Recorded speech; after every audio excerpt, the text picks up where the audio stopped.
एक मौन जो अंतरिक्ष में गूंजता है, एक छाया जो समय की सीमा से परे है, एक रोशनी जो हमारी कल्पनाओं से भी दूर है।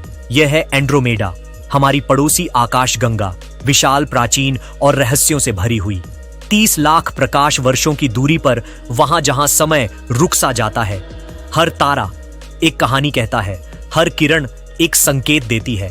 क्या यही वो गैलेक्सी है जिससे हमारी मिल्की वे का भाग्य जुड़ा है? क्या एक दिन ये दोनों टकराएंगी और एक नया ब्रह्मांड जन्म लेगा? चलिए मौन की इस अनंत यात्रा पर चलते हैं, एंड्रोमेडा की ओर।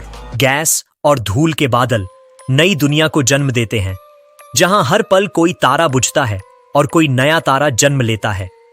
यह कोई साधारण गैलेक्सी नहीं, यह ब्रह्मांड की जीवित प्रयोगशाला है। 250 अरब से भी अधिक तारों की यह नगरी शायद किसी और सभ्यता का घर हो सकती है। शायद वहां कोई और भी हमारी ओर देख रहा हो, बिल्कुल वैसे ही जैसे हम उसे देख रहे हैं। वैज्ञानिकों का कहना है 4 अरब वर्षों के बाद एंड्रोमेडा और मिल्की वे आपस में टकराएंगी। कोई विनाश नहीं होगा, बल्कि एक नया गैलेक्सी जन्म लेगा, मिल्कड्रोमेडा। लेकिन सवाल यह नहीं कि यह कब होगा, सवाल यह है क्या हम तब तक होंगे? क्या हमारी सभ्यता उस युग को देख पाएगी, या हम भी किसी धूल के कण की तरह खो जाएंगे? समय की रेखा में एंड्रोमेडा हमें सिर्फ भविष्य का पता नहीं देती, वो हमें हमारी जगह भी याद दिलाती है। इस ब्रह्मांड में, इस अनंत विस्तार में, एक छोटे से ग्रह पर एक छोटी सी जाति जो सितारों को समझने की कोशिश कर रही है। कभी सोचा है एंड्रोमेडा की शुरुआत कैसे हुई होगी? आज से लगभग 10 अरब वर्ष पहले, जब ब्रह्मांड स्वयं भी युवा था, तब गैस और डार्क मैटर के घने बादलों ने मिलकर इसे जन्म दिया। धीरे धीरे छोटे छोटे प्रोटो गैलेक्सीज आपस में मिले और बना एंड्रोमेडा। यह गैलेक्सी स्पाइरल आकार में फैली है, इसके 2 विशाल भुजाएं जैसे किसी ब्रह्मांडीय नृत्य की लहरें। इसके केंद्र में है एक सुपरमैसिव ब्लैक होल जो लाखों सूर्यों से भारी है और सब कुछ अपनी ओर खींचता है, मगर फिर भी यह शांति का प्रतीक है। एंड्रोमेडा का आकार हमारी मिल्की वे से थोड़ा बड़ा है। इसमें करीब 250 से 300 अरब तारे हैं और न जाने कितने ग्रह जो अभी तक अनदेखे हैं, अनजाने हैं। यह गैलेक्सी भी हमारी तरह एक लोकल ग्रुप का हिस्सा है, एक ब्रह्मांडीय परिवार जिसमें लगभग 24 गैलेक्सियां हैं, जिनमें से 2 सबसे बड़ी हैं, मिल्की वे और एंड्रोमेडा। और ये दोनों एक दूसरे की ओर खींच रही हैं, धीरे लेकिन निश्चित रूप से। अब सवाल उठता है, ये टक्कर कब होगी और क्या उस टक्कर में जीवन संभव होगा? एंड्रोमेडा गैलेक्सी एक बार्ड सर्पिल गैलेक्सी है और यह मिल्की वे, आकाशगंगा के सबसे नजदीकी प्रमुख गैलेक्सी मानी जाती है। प्रारंभ में इसे एंड्रोमेडा नेबुला के नाम से जाना जाता था और इसे मेसियर 31, M31 तथा NGC 224 के रूप में श्रेणीकृत किया गया है। एंड्रोमेडा का D25 आइसोफोटल डायमीटर लगभग 46.6 किलोपार्सेक यानी लगभग 1,60,000 प्रकाश वर्ष है। यह गैलेक्सी पृथ्वी से लगभग 765 किलोपार्सेक यानी करीब 25 लाख प्रकाश वर्ष की दूरी पर स्थित है। इस गैलेक्सी का नाम उस आकाशीय क्षेत्र से लिया गया है जिसमें यह दिखाई देती है, जिसे हम एंड्रोमेडा तारामंडल के रूप में जानते हैं। यह तारामंडल यूनानी पौराणिक कथाओं की एक राजकुमारी एंड्रोमेडा के नाम पर रखा गया है, जो वीर योद्धा पर्सियस की पत्नी थी। एंड्रोमेडा गैलेक्सी का विरियल मास यानी कुल गुरुत्वाकर्षण द्रव्यमान लगभग 1 ट्रिलियन सौर द्रव्यमान यानी करीब 2.0x 10⁻48 किलोग्राम के बराबर है, जो कि मिल्की वे गैलेक्सी के द्रव्यमान के लगभग बराबर माना जाता है। हालांकि किसी भी गैलेक्सी का सही द्रव्यमान मापना बहुत कठिन होता है। पहले ऐसा माना जाता था कि एंड्रोमेडा गैलेक्सी मिल्की वे से लगभग 85% से 50% तक ज्यादा भारी है, लेकिन 21वीं सदी की नई रिसर्च से यह बात सामने आई है कि एंड्रोमेडा का द्रव्यमान इससे कम और मिल्की वे का द्रव्यमान इससे ज्यादा हो सकता है। एंड्रोमेडा गैलेक्सी का व्यास, इस वजह से यह गैलेक्सी लोकल ग्रुप, स्थानीय गैलेक्सियों के समूह की सबसे बड़ी गैलेक्सी मानी जाती है आकार के हिसाब से। वैज्ञानिकों का मानना है कि मिल्की वे और एंड्रोमेडा गैलेक्सी के बीच करीब 4 से 5 अरब वर्षों में एक टक्कर होने वाली है। इस टक्कर के बाद दोनों गैलेक्सियां मिलकर संभवतः एक विशाल अंडाकार एलिप्टिकल या एक बड़ी लेंटिक्यूलर गैलेक्सी बना सकती है। एंड्रोमेडा गैलेक्सी की प्रकट चमक अपैरेंट मैग्नीट्यूड 3.4 है, जिससे यह मैसियर ऑब्जेक्ट्स में सबसे चमकीली गैलेक्सियों में से एक है।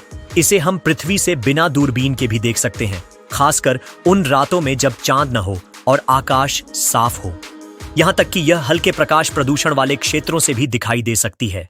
इस तरह एंड्रोमेडा हमारे सबसे नजदीक की गैलेक्सी है। सन 964 ईस्वी में प्रसिद्ध फारसी खगोल शास्त्री अब्द अल रहमान अल सूफी ने अपनी किताब बुक ऑफ फिक्स्ड स्टार्स में इसका वर्णन एक धुंधली सी रोशनी या छोटे बादल के रूप में किया था। उस समय के तारामंडल नक्शों में इसे लिटिल क्लाउड यानी छोटा बादल कहा गया था। सन 1612 में जर्मन खगोल शास्त्री साइमन मारियस ने एंड्रोमेडा का विवरण दूरबीन से अवलोकन के आधार पर दिया। बाद में जॉन फ्लैमस्टीड ने इसे 33 एंड्रोमेडे के नाम से दर्ज किया। सन 1745 में वैज्ञानिक पियरे लुई मोपर्टुई ने यह अनुमान लगाया कि यह धुंधला धब्बा शायद एक आइलैंड यूनिवर्स यानी ब्रह्मांड के बाहर की एक अलग गैलेक्सी हो सकती है। चार्ल्स मेसिये ने 1764 में एंड्रोमेडा को M31 के रूप में अपने प्रसिद्ध कैटलॉग में शामिल किया, लेकिन उन्होंने गलती से मारियस को इसका खोजकर्ता माना, जबकि यह तो प्राचीन काल से नंगी आंखों से दिखाई देती आ रही थी। सन 1785 में प्रसिद्ध खगोल शास्त्री विलियम हर्शेल ने एंड्रोमेडा के केंद्र में एक हल्की लालिमा देखी और इसे महान निहारिकाओं में सबसे नजदीकी माना। उन्होंने इसकी चमक और रंग के आधार पर यह अनुमान लगाया कि यह सिरियस तारे से लगभग 2000 गुना ज्यादा दूर यानी लगभग 18,000 प्रकाश वर्ष 5.5 किलोपार्सेक दूर है, जो आज के वैज्ञानिक मानकों के अनुसार गलत था। 1864 में खगोल शास्त्री विलियम हगिन्स ने एक महत्वपूर्ण खोज की। उन्होंने देखा कि एंड्रोमेडा गैलेक्सी का स्पेक्ट्रम प्रकाश वर्णक्रम एक गैसीय निहारिका से अलग है। एंड्रोमेडा के स्पेक्ट्रम में लगातार आवृत्तियों की रेखाएं दिखाई देती हैं, जिनके ऊपर कुछ अंधेरी अवशोषण रेखाएं डार्क एब्जॉर्प्शन लाइंस भी होती हैं। ये रेखाएं हमें यह समझने में मदद करती हैं कि उस वस्तु में कौन-कौन से रासायनिक तत्व मौजूद हैं। एंड्रोमेडा का स्पेक्ट्रम व्यक्तिगत तारों के स्पेक्ट्रम से बहुत मिलता जुलता है। इसी आधार पर वैज्ञानिकों ने यह निष्कर्ष निकाला कि एंड्रोमेडा वास्तव में तारों का एक समूह है, यानी इसकी तारकीय प्रकृति स्टेलर नेचर है, न कि केवल गैस और धूल का बादल। सन 1885 में एंड्रोमेडा गैलेक्सी में एक सुपरनोवा देखी गई, जिसे बाद में एस एंड्रोमेडे नाम दिया गया। यह अब तक एंड्रोमेडा में देखी गई एकमात्र सुपरनोवा है। उस समय इसे नोवा 1825 कहा गया, क्योंकि उस दौर में नोवा और सुपरनोवा में अंतर स्पष्ट नहीं था। चूंकि एंड्रोमेडा को उस समय एक नजदीकी वस्तु माना जाता था, इसलिए वैज्ञानिकों को यह समझ नहीं आया कि यह नोवा वास्तव में सामान्य नोवा से कहीं अधिक चमकीली थी। 1888 में खगोल शास्त्री आइजैक रॉबर्ट्स ने एंड्रोमेडा गैलेक्सी की शुरुआती तस्वीरों में से एक ली। उस समय एंड्रोमेडा को अब भी एक निहारिका नेबुला माना जाता था, जो कि मिल्की वे गैलेक्सी के भीतर ही स्थित है। रॉबर्ट्स ने एंड्रोमेडा और अन्य इसी तरह की सर्पिल निहारिकाओं स्पाइरल नेबुली को ऐसे तारकीय मंडल स्टार सिस्टम्स समझा जो अभी अभी बन रहे थे। उस समय खगोलविदों को यह ज्ञान नहीं था कि ये निहारिकाएं वास्तव में हमारी आकाशगंगा से बाहर की स्वतंत्र गैलेक्सियां हैं। हालांकि उनकी तस्वीरों ने पहली बार इन संरचनाओं के सर्पिल आकार को स्पष्ट रूप से दिखाया, लेकिन उस युग के ज्ञान की सीमाओं के कारण वे इन रहस्यमय आकृतियों की वास्तविकता को पूरी तरह समझ नहीं पाए। इसके कुछ वर्षों बाद सन 1912 में खगोल शास्त्री वेस्टोस लाइफर ने एंड्रोमेडा गैलेक्सी पर एक क्रांतिकारी अध्ययन किया। उन्होंने स्पेक्ट्रोस्कोपी का उपयोग करके एंड्रोमेडा की रेडियल वेलोसिटी यानी सूर्य मंडल की ओर उसकी गति को मापा। यह अब तक मापी गई सबसे अधिक गति थी, लगभग 300 किलोमीटर प्रति सेकंड या 190 मील प्रति सेकंड। यह खोज असाधारण थी, क्योंकि इससे पहली बार यह संकेत मिला कि एंड्रोमेडा हमारी आकाशगंगा की ओर बहुत तेजी से बढ़ रही है। उस समय वैज्ञानिक इस गति के महत्व को पूरी तरह नहीं समझ पाए थे, लेकिन यह मापन आगे चलकर यह साबित करने में मददगार साबित हुआ कि एंड्रोमेडा वास्तव में एक स्वतंत्र गैलेक्सी है, और वह भी इतनी तेज गति से मिल्की वे की ओर बढ़ रही है कि दोनों गैलेक्सियां भविष्य में एक दिन टकरा सकती हैं। एंड्रोमेडा गैलेक्सी का नाम उस तारामंडल कॉन्स्टेलेशन से आया है। जिसमें यह आकाश में दिखाई देती है, जिसे एंड्रोमेडा नक्षत्र कहा जाता है। यह नक्षत्र यूनानी पौराणिक कथा की एक प्रसिद्ध राजकुमारी एंड्रोमेडा के नाम पर रखा गया है। कथा के अनुसार एंड्रोमेडा एक सुंदर राजकुमारी थी, जिन्हें एक समुद्री राक्षस के लिए बलि चढ़ाया जा रहा था। लेकिन पर्सियस नाम के एक वीर योद्धा ने उन्हें बचाया और बाद में उनसे विवाह किया। इस प्रेम और वीरता की कहानी को सम्मान देने के लिए आकाश में एक तारों का समूह यानी नक्षत्र एंड्रोमेडा के नाम पर रखा गया। जब खगोल शास्त्रियों ने इस गैलेक्सी को देखा तो यह उसी नक्षत्र के क्षेत्र में दिखाई दी, इसलिए इसका नाम भी एंड्रोमेडा गैलेक्सी रखा गया। इस तरह यह नाम सिर्फ खगोल शास्त्रीय स्थिति को ही नहीं, बल्कि मानव सभ्यता की पौराणिक परंपराओं और सांस्कृतिक विरासत को भी दर्शाता है। ब्रह्मांड की इस रहस्यमयी गैलेक्सी का नाम एक पौराणिक प्रेम और साहस की कहानी से जुड़ा हुआ है, जो आकाश में आज भी चमक रही है। जैसे जैसे खगोल शास्त्र का विकास हुआ, वैसे वैसे हमारे ब्रह्मांड की समझ भी गहराती गई, और इस दिशा में सबसे शुरुआती और दूरदर्शी विचारकों में से एक थे जर्मन दार्शनिक इमैनुएल कांट, जिन्होंने सन 1755 में अपनी पुस्तक universal natural history and theory of the heavens में एक ऐसा क्रांतिकारी विचार प्रस्तुत किया जिसने आने वाली वैज्ञानिक पीढ़ियों की सोच को पूरी तरह बदल दिया। कांट ने यह प्रस्ताव रखा कि मिल्की वे गैलेक्सी अकेली नहीं है, बल्कि यह तो केवल एक अनेक गैलेक्सियों में से एक है।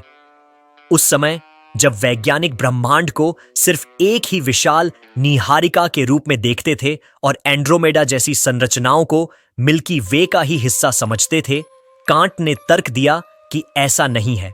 उन्होंने सोचा कि यदि हम मिल्की वे जैसी किसी डिस्क के आकार की संरचना को ऊपर से देखें तो वह हमें एक गोल नीहारिका सर्कुलर नेबुला जैसी दिखाई देगी, लेकिन अगर उसी को एक कोण से देखा जाए तो वह हमें दीर्घवृत्त एलिप्सॉइड जैसी लगेगी। इसी आधार पर कांट ने यह निष्कर्ष निकाला कि आकाश में जो दीर्घवृत्ताकार नीहारिकाएं दिखाई देती हैं, जैसे कि एंड्रोमेडा, वे वास्तव में सिर्फ गैस और धूल के बादल नहीं हैं जैसा कि उस समय माना जाता था, बल्कि ये भी हमारी आकाश गंगा के जैसी स्वतंत्र गैलेक्सियां हैं। उस युग में जब न तो ताकतवर दूरबीनें थीं और न ही स्पेक्ट्रोस्कोपी जैसी तकनीकें, कांट का यह विचार किसी दृष्टा की तरह की गई भविष्यवाणी जैसा था।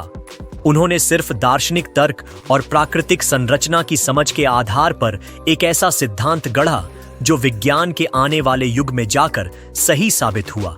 इस तरह इमैनुएल कांट ने हमें यह सोचने पर मजबूर किया कि ब्रह्मांड केवल एक गैलेक्सी तक सीमित नहीं है, बल्कि हम एक अनंत गैलेक्सी महासागर में तैर रहे हैं, और उसमें से एंड्रोमेडा गैलेक्सी हमारी सबसे करीबी और सबसे शानदार पड़ोसी है, जिसे हम अब महज एक निहारिका नहीं बल्कि एक पूर्ण ब्रह्मांडीय द्वीप के रूप में जानते हैं। आइलैंड यूनिवर्स परिकल्पना, आइलैंड यूनिवर्स हाइपोथेसिस, एक महत्वपूर्ण खगोलीय अवधारणा है जो हमारे ब्रह्मांड की समझ में एक बड़ा बदलाव लेकर आई। आइलैंड यूनिवर्स परिकल्पना क्या है? आसान शब्दों में कहें तो आइलैंड यूनिवर्स परिकल्पना यह विचार था कि हमारी अपनी आकाश गंगा मिल्की वे ब्रह्मांड में सितारों का एकमात्र संग्रह नहीं है, बल्कि यह कई अलग अलग विशाल तारकीय प्रणालियों स्टेलर सिस्टम्स में से एक है, जो अंतरिक्ष के विशाल विस्तार में द्वीप की तरह तैर रहे हैं। यह परिकल्पना उस समय के प्रचलित विचार के विपरीत थी, जब यह माना जाता था कि मिल्की वे ही पूरा ब्रह्मांड है और उसमें दिखने वाली सभी निहारिकाएं नेब्युले हमारी अपनी आकाश गंगा के भीतर गैस और धूल के बादल हैं। इस परिकल्पना का विकास शुरुआती विचार 18वीं शताब्दी में जर्मन दार्शनिक इमैनुएल कांट ने पहली बार यह विचार प्रस्तावित किया था कि मिल्की वे एक डिस्क के आकार की सितारों की प्रणाली है जिसे हम अंदर से देखते हैं, और ब्रह्मांड में कई ऐसी ही अन्य द्वीप प्रणालियां आइलैंड सिस्टम्स हो सकती हैं। 20वीं सदी की शुरुआत में अमेरिकी खगोलविदों हार्लो शैप्ली और हेबर कर्टिस के बीच एक प्रसिद्ध महान बहस हुई। शेप्ले का मानना था कि मिल्की वे ही पूरा ब्रह्मांड है और सभी निहारिकाएं इसी के अंदर हैं। कर्टिस ने कांट के आइलैंड यूनिवर्स के विचार का समर्थन किया और तर्क दिया कि सर्पिल निहारिकाएं स्पाइरल नेब्यूली वास्तव में हमारी आकाश गंगा के बाहर स्वतंत्र आकाश गंगाएं हैं। एडविन हबल की पुष्टि। 1920 के दशक में खगोल शास्त्री एडविन हबल ने माउंट विल्सन वेधशाला में शक्तिशाली दूरबीन का उपयोग करके एंड्रोमेडा निहारिका एंड्रोमेडा नेबुला में सिफाइड चर सितारों सिफाइड वेरिएबल स्टार्स का अवलोकन किया। सिफाइड सितारों की चमक में होने वाले नियमित बदलाव से उनकी दूरी का अनुमान लगाया जा सकता है। हबल ने इन तारों की दूरी का पता लगाया और यह साबित कर दिया कि एंड्रोमेडा निहारिका वास्तव में मिल्की वे से बहुत दूर है और यह एक अलग आकाशगंगा है। महत्व। हबल की इस खोज ने आइलैंड यूनिवर्स परिकल्पना की पुष्टि की और ब्रह्मांड के बारे में हमारी समझ को पूरी तरह से बदल दिया। इसने हमें यह महसूस कराया कि हमारा ब्रह्मांड केवल हमारी मिल्की वे आकाशगंगा तक ही सीमित नहीं है, बल्कि इसमें अरबों खरबों आकाशगंगाएं हैं, जिनमें से प्रत्येक में अरबों तारे और ग्रह हैं। यह खगोल विज्ञान में एक क्रांतिकारी खोज थी, जिसने आधुनिक ब्रह्मांड विज्ञान कॉस्मोलॉजी की नींव रखी। संक्षेप में, आइलैंड यूनिवर्स परिकल्पना ने हमें ब्रह्मांड के विशाल और विविध स्वरूप से परिचित कराया। साल था 1917। प्रथम विश्व युद्ध की हलचल के बीच एक खगोल शास्त्री हेबर कर्टिस अपनी दूरबीन और तस्वीरों के जरिए ब्रह्मांड के रहस्यों को समझने में डूबे हुए थे। एक दिन जब वह एंड्रोमेडा गैलेक्सी की तस्वीरों की जांच कर रहे थे, उन्होंने वहां एक नोवा का विस्फोट देखा, यानी अचानक चमक उठने वाला एक तारा। यह एक आम घटना नहीं थी और कर्टिस की जिज्ञासा बढ़ गई। उन्होंने पिछली फोटोग्राफिक प्लेट्स को खंगालना शुरू किया और हैरानी की बात यह थी कि उन्होंने एंड्रोमेडा में ऐसे 11 और नोवा विस्फोटों का पता लगाया। लेकिन यहां एक अजीब बात सामने आई। ये सारे नोवा आकाश के अन्य हिस्सों में दिखने वाले नोवा की तुलना में औसतन 10 गुना ज्यादा धुंधले थे। यही वह क्षण था जब कर्टिस ने एक बड़ा निष्कर्ष निकाला। अगर ये नोवा इतने धुंधले दिखते हैं तो जाहिर है कि ये हमसे बहुत बहुत दूर हैं। उन्होंने गणना की और अनुमान लगाया कि एंड्रोमेडा गैलेक्सी हमसे लगभग 5 लाख प्रकाश वर्ष 500,000 एलआई दूर है, यानी लगभग 32 अरब खगोलीय इकाइयां AU। हालांकि आज हम जानते हैं कि यह दूरी 2.5 मिलियन प्रकाश वर्ष है, लेकिन कर्टिस का अनुमान उस समय के लिए पहली सटीक दूरी माप थी, जो सही दूरी से केवल एक आर्डर ऑफ मैग्नीट्यूड 10 गुना के भीतर दूर थी। इस खोज ने कर्टिस को एक नए विश्वास की ओर मोड़ा।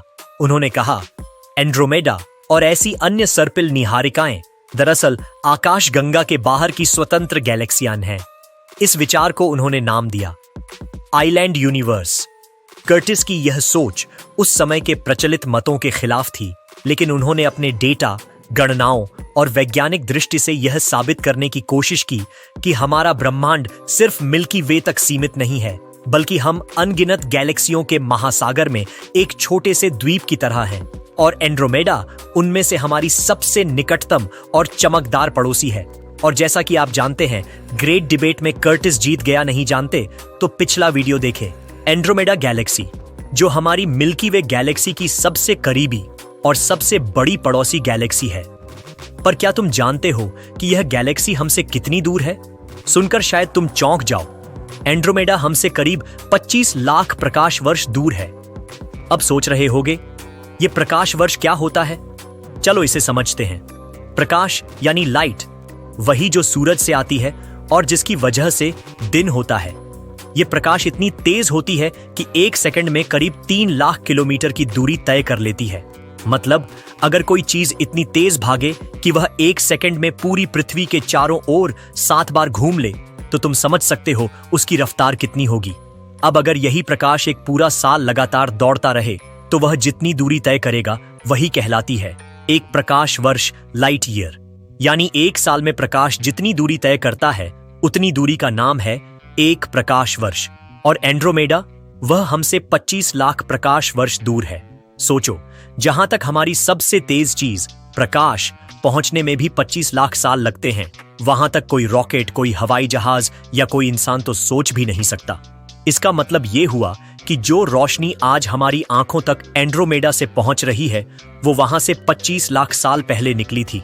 यानी जब तुम आज रात आसमान में एंड्रोमेडा को देखोगे तो तुम असल में इतिहास देख रहे हो। बहुत बहुत पुराना, लगभग 2 से 3 अरब साल पहले हमारे ब्रह्मांड में एक अत्यंत शक्तिशाली और विशाल खगोलीय घटना घटी और इसका केंद्र था एंड्रोमेडा गैलेक्सी। इस घटना को वैज्ञानिकों ने एक मेजर मर्जर यानी एक बड़ा विलय कहा है।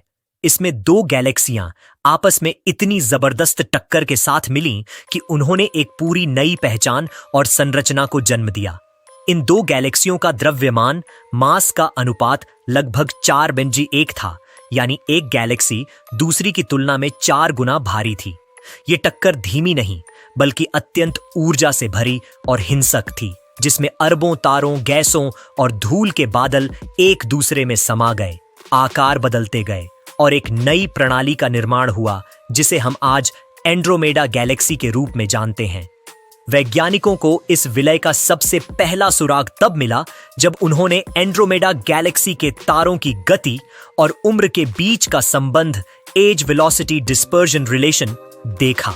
उन्होंने पाया कि वह संबंध सामान्य नहीं था बल्कि उसमें एक गड़बड़ी थी, जैसे किसी पुराने शहर के बीच एक नया रास्ता बना हो। इसके अलावा वैज्ञानिकों ने यह भी पाया कि लगभग 2 अरब साल पहले एंड्रोमेडा की डिस्क यानी उसकी मुख्य घूर्णनशील चक्री संरचना में तारों का निर्माण अत्यधिक तेजी से हो रहा था, जितना कि आज के समय में बिल्कुल नहीं होता। यह असामान्य तारा निर्माण दर्शाता था कि उस समय गैलेक्सी के भीतर कुछ बहुत बड़ा और शक्तिशाली हो रहा था, और वह था यह विलय। इसके अलावा इसी विलय के दौरान एंड्रोमेडा का मोटा डिस्क थिक डिस्क, उसका युवा और पतला डिस्क थिन डिस्क और वह स्थिर 10 किलो पारसेक वाला वलय 10 केपीसी रिंग बना। ये सभी ढांचे उस टक्कर के अवशेष हैं, जैसे धरती पर किसी उल्का टकराव के बाद बना कोई विशाल गड्ढा, लेकिन ब्रह्मांडीय स्तर पर। यह भी अनुमान है कि उस समय एंड्रोमेडा में तारों के बनने की दर इतनी तेज हो गई थी कि वह एक ल्यूमिनस इंफ्रारेड गैलेक्सी यानी चमकदार अवरक्त गैलेक्सी में तब्दील हो गई थी। एक ऐसी अवस्था जिसमें गैलेक्सी अवरक्त इंफ्रारेड तरंगों में अत्यधिक ऊर्जा छोड़ती है। यह स्थिति लगभग 10 करोड़ वर्षों तक बनी रही, जो खगोल शास्त्र के समय मापदंडों के अनुसार बहुत ही प्रभावशाली काल है। इसी सिमुलेशन और गणनाओं से यह भी स्पष्ट हुआ कि एंड्रोमेडा का जो केंद्रीय उभार बल्ज है वह भी इसी मर्जर की उपज है। उसकी विशालकाय बार एक तरह की तारे और गैसों की लंबी संरचना जो उसकी केंद्र से होकर जाती है, और उसका पूरा हेलो घनत्व प्रोफाइल, हेलो डेंसिटी प्रोफाइल, सभी इस टक्कर के परिणाम हैं। यह मर्जर एंड्रोमेडा को उसकी आज की छवि देने में मुख्य भूमिका निभा गया। एक और रहस्यमय बात जो वैज्ञानिकों को आकर्षित करती रही वह थी कि क्या इस विलय के समय त्रिकोणमिति गैलेक्सी, ट्रायंगुलम गैलेक्सी या M33 भी एंड्रोमेडा के नजदीक थी। कुछ प्रारंभिक गणनाओं और मॉडलों ने संकेत दिए कि 2 से 4 अरब साल पहले त्रिकोणमिति गैलेक्सी और एंड्रोमेडा ने एक बेहद करीबी पास बाय किया हो सकता है, जैसे 2 तेज रफ्तार गाड़ियां एक दूसरे के पास से गुजरती हैं लेकिन टकराती नहीं। अगर ऐसा हुआ होता तो यह भी एंड्रोमेडा के उस समय के अंदरूनी बदलावों में योगदान कर सकता था। हालांकि हबल स्पेस टेलीस्कोप से हाल ही में मिले मापन बताते हैं कि ऐसा करीबी संपर्क शायद नहीं हुआ था, या अगर हुआ भी तो उतना निकट नहीं था जितना पहले समझा गया था। फिर भी यह एक रहस्य है जो अभी तक पूरी तरह हल नहीं हुआ है। कुल मिलाकर यह मर्जर घटना ब्रह्मांड की उन रोमांचक कहानियों में से एक है जहां समय, गुरुत्वाकर्षण और ऊर्जा एक साथ मिलकर एक गैलेक्सी की आकृति, संरचना और भविष्य को तय करते हैं। एंड्रोमेडा आज जितनी सुंदर और जटिल दिखाई देती है वह उस प्राचीन और भयानक मुठभेड़ का ही परिणाम है। एक खगोलीय नृत्य जो अरबों सालों तक चला और जिसका प्रभाव हम आज भी दूरबीनों से देख पा रहे हैं। गैलेक्सियां आपस में टकराती क्यों हैं? यह सवाल जितना सरल लगता है उसका जवाब उतना ही गहरा और ब्रह्मांड के मूलभूत नियमों से जुड़ा हुआ है। अगर हम इस रहस्य को समझना चाहें तो हमें पहले यह समझना होगा कि ब्रह्मांड की बनावट कैसी है, गैलेक्सियां कैसे जन्म लेती हैं और उनमें कौन कौन सी शक्तियां काम करती हैं। गैलेक्सियां कोई स्थिर या रुकी हुई संरचनाएं नहीं हैं, वे विशाल गुरुत्वाकर्षणीय इकाइयां हैं जिनमें अरबों तारे, गैस, धूल, डार्क मैटर और ब्लैक होल होते हैं। जब ब्रह्मांड की उत्पत्ति हुई थी लगभग 13.8 अरब साल पहले बिग बैंग के समय, तब पूरे ब्रह्मांड में पदार्थ असमान रूप से फैला हुआ था। कहीं गैस और धूल ज्यादा थी, कहीं कम। इन्हीं असमानताओं के कारण धीरे धीरे छोटे छोटे पदार्थ इकट्ठा होकर बड़ी संरचनाएं बनाने लगे, जिन्हें हम गैलेक्सियां कहते हैं। अब चूंकि इन गैलेक्सियों का निर्माण एक बहुत ही गतिशील प्रक्रिया के तहत हुआ है, इसलिए यह मान लेना कि ये अपनी अपनी जगह पर स्थिर रह जाएंगी एक भ्रम है। असल में हर गैलेक्सी गुरुत्वाकर्षण बलों के कारण ब्रह्मांड में एक गति से चल रही है। ये बल दो गैलेक्सियों के बीच भी काम करते हैं। जब दो गैलेक्सियां एक दूसरे के पास आती हैं, तो उनका आपसी गुरुत्वाकर्षण उन्हें और नजदीक खींचता है। यह खिंचाव इतना शक्तिशाली होता है कि वे धीरे धीरे एक दूसरे की ओर बढ़ती जाती हैं, जैसे दो चुंबक एक दूसरे की ओर आकर्षित होते हैं। इसके पीछे एक और महत्वपूर्ण कारण है, ब्रह्मांड का विस्तार। हां, ब्रह्मांड लगातार फैल रहा है, लेकिन स्थानीय स्तर पर, यानी किसी विशेष समूह में, जैसे लोकल ग्रुप जिसमें हमारी मिल्की वे, एंड्रोमेडा और त्रिकोणमिति गैलेक्सी शामिल हैं, वहां ये गैलेक्सियां आपस में गुरुत्वाकर्षण से बंधी होती हैं। इसीलिए ये ब्रह्मांड के विस्तार से दूर नहीं हो रही, बल्कि धीरे धीरे एक दूसरे के करीब आ रही है। एक गैलेक्सी के आकार की बात करें तो वह लाखों प्रकाश वर्ष में फैली होती है, लेकिन उनके बीच की दूरी भी लाखों करोड़ों प्रकाश वर्ष होती है। फिर भी समय के साथ अरबों सालों में वे धीरे धीरे टकरा सकती हैं, जैसे हमारी मिल्की वे गैलेक्सी और एंड्रोमेडा गैलेक्सी के बीच टक्कर की भविष्यवाणी की जा रही है, जो लगभग 4 से 5 अरब साल बाद होगी। अब सवाल आता है, जब ये गैलेक्सियां टकराती हैं तो क्या वे नष्ट हो जाती हैं? क्या अरबों तारे आपस में भिड़ते हैं? उत्तर है नहीं, क्योंकि भले ही गैलेक्सी विशाल होती है, पर उसमें अधिकांश जगह खाली होती है। तारों के बीच की दूरी इतनी अधिक होती है कि दो गैलेक्सियां टकराने के बावजूद उनके ज्यादातर तारे सीधे सीधे नहीं टकराते, बल्कि उनके गुरुत्वीय क्षेत्र एक दूसरे में हस्तक्षेप करते हैं, जिससे उनकी आकृति, धारा और गति बदल जाती है। गैसें टकराकर गर्म हो जाती हैं, नए तारे बनने लगते हैं और कई बार तो नए ब्लैक होल भी पैदा हो सकते हैं। यह टक्कर एक नया खगोलीय जीवन चक्र शुरू कर देती है। गैलेक्सियों के टकराने का असर केवल भौतिक नहीं होता, बल्कि यह उनके अंदर मौजूद सुपरमैसिव ब्लैक होल्स को भी प्रभावित करता है। कई बार ये ब्लैक होल्स भी एक दूसरे के करीब आकर अंततः मिल जाते हैं और एक नया और भी शक्तिशाली ब्लैक होल बना देते हैं, जिससे ग्रेविटेशनल वेव्स यानी गुरुत्वीय तरंगें पैदा होती हैं, जिन्हें हम आज पृथ्वी से भी पकड़ सकते हैं। इसलिए जब हम कहते हैं कि गैलेक्सियां टकराती हैं, तो इसका मतलब सिर्फ एक भयानक मुठभेड़ नहीं होता, बल्कि यह एक ब्रह्मांडीय परिवर्तन की प्रक्रिया होती है। यह विनाश भी है और सृजन भी। यह पुरानी संरचनाओं के खंडहरों पर नई गैलेक्सियों के जन्म की शुरुआत है। यह प्रकृति का सबसे भव्य और अद्भुत नृत्य है, जो अरबों वर्षों तक चलता है, धीरे, शांत, लेकिन अत्यंत प्रभावशाली। और अंत में यह जानना भी जरूरी है कि ऐसी घटनाएं सामान्य हैं। हर गैलेक्सी का इतिहास किसी न किसी रूप में टकराव, विलय और परिवर्तन से जुड़ा होता है। मिल्की वे ने भी अतीत में कई छोटी गैलेक्सियों को निगल लिया है और भविष्य में एंड्रोमेडा से उसका यह मिलन एक नया अध्याय लिखेगा, शायद एक नई विशाल एलिप्टिकल गैलेक्सी का जन्म। यही है ब्रह्मांड का स्वभाव, गति, आकर्षण, टकराव और पुनर्निर्माण। अगर ब्रह्मांड लगातार फैल रहा है, तो फिर कुछ गैलेक्सियां एक दूसरे के पास क्यों आ रही हैं? यह सवाल बहुत लोगों के मन में आता है और इसका उत्तर हमें ब्रह्मांड की अद्भुत गहराइयों की झलक देता है। सबसे पहले हमें यह समझना होगा कि जब हम कहते हैं ब्रह्मांड फैल रहा है, तो इसका मतलब यह नहीं होता कि गैलेक्सियां किसी एक केंद्रीय बिंदु से बाहर की ओर उड़ रही है, बल्कि इसका अर्थ है कि स्वयं स्पेस यानी अंतरिक्ष की चादर फैल रही है। यह ऐसा है जैसे आप एक गुब्बारे को फुला रहे हों और उस पर छोटे छोटे बिंदु, डॉट्स बने हों। जैसे जैसे आप गुब्बारे को फुलाते जाते हैं, वैसे वैसे हर बिंदु दूसरे से दूर होता जाता है। लेकिन ध्यान दीजिए, वे बिंदु गुब्बारे पर स्थिर हैं, सिर्फ गुब्बारा खींच रहा है। ब्रह्मांड में भी कुछ ऐसा ही हो रहा है। आकाशगंगाएं स्थिर हैं, लेकिन वो जिस स्पेस में मौजूद हैं, वह खींच रहा है।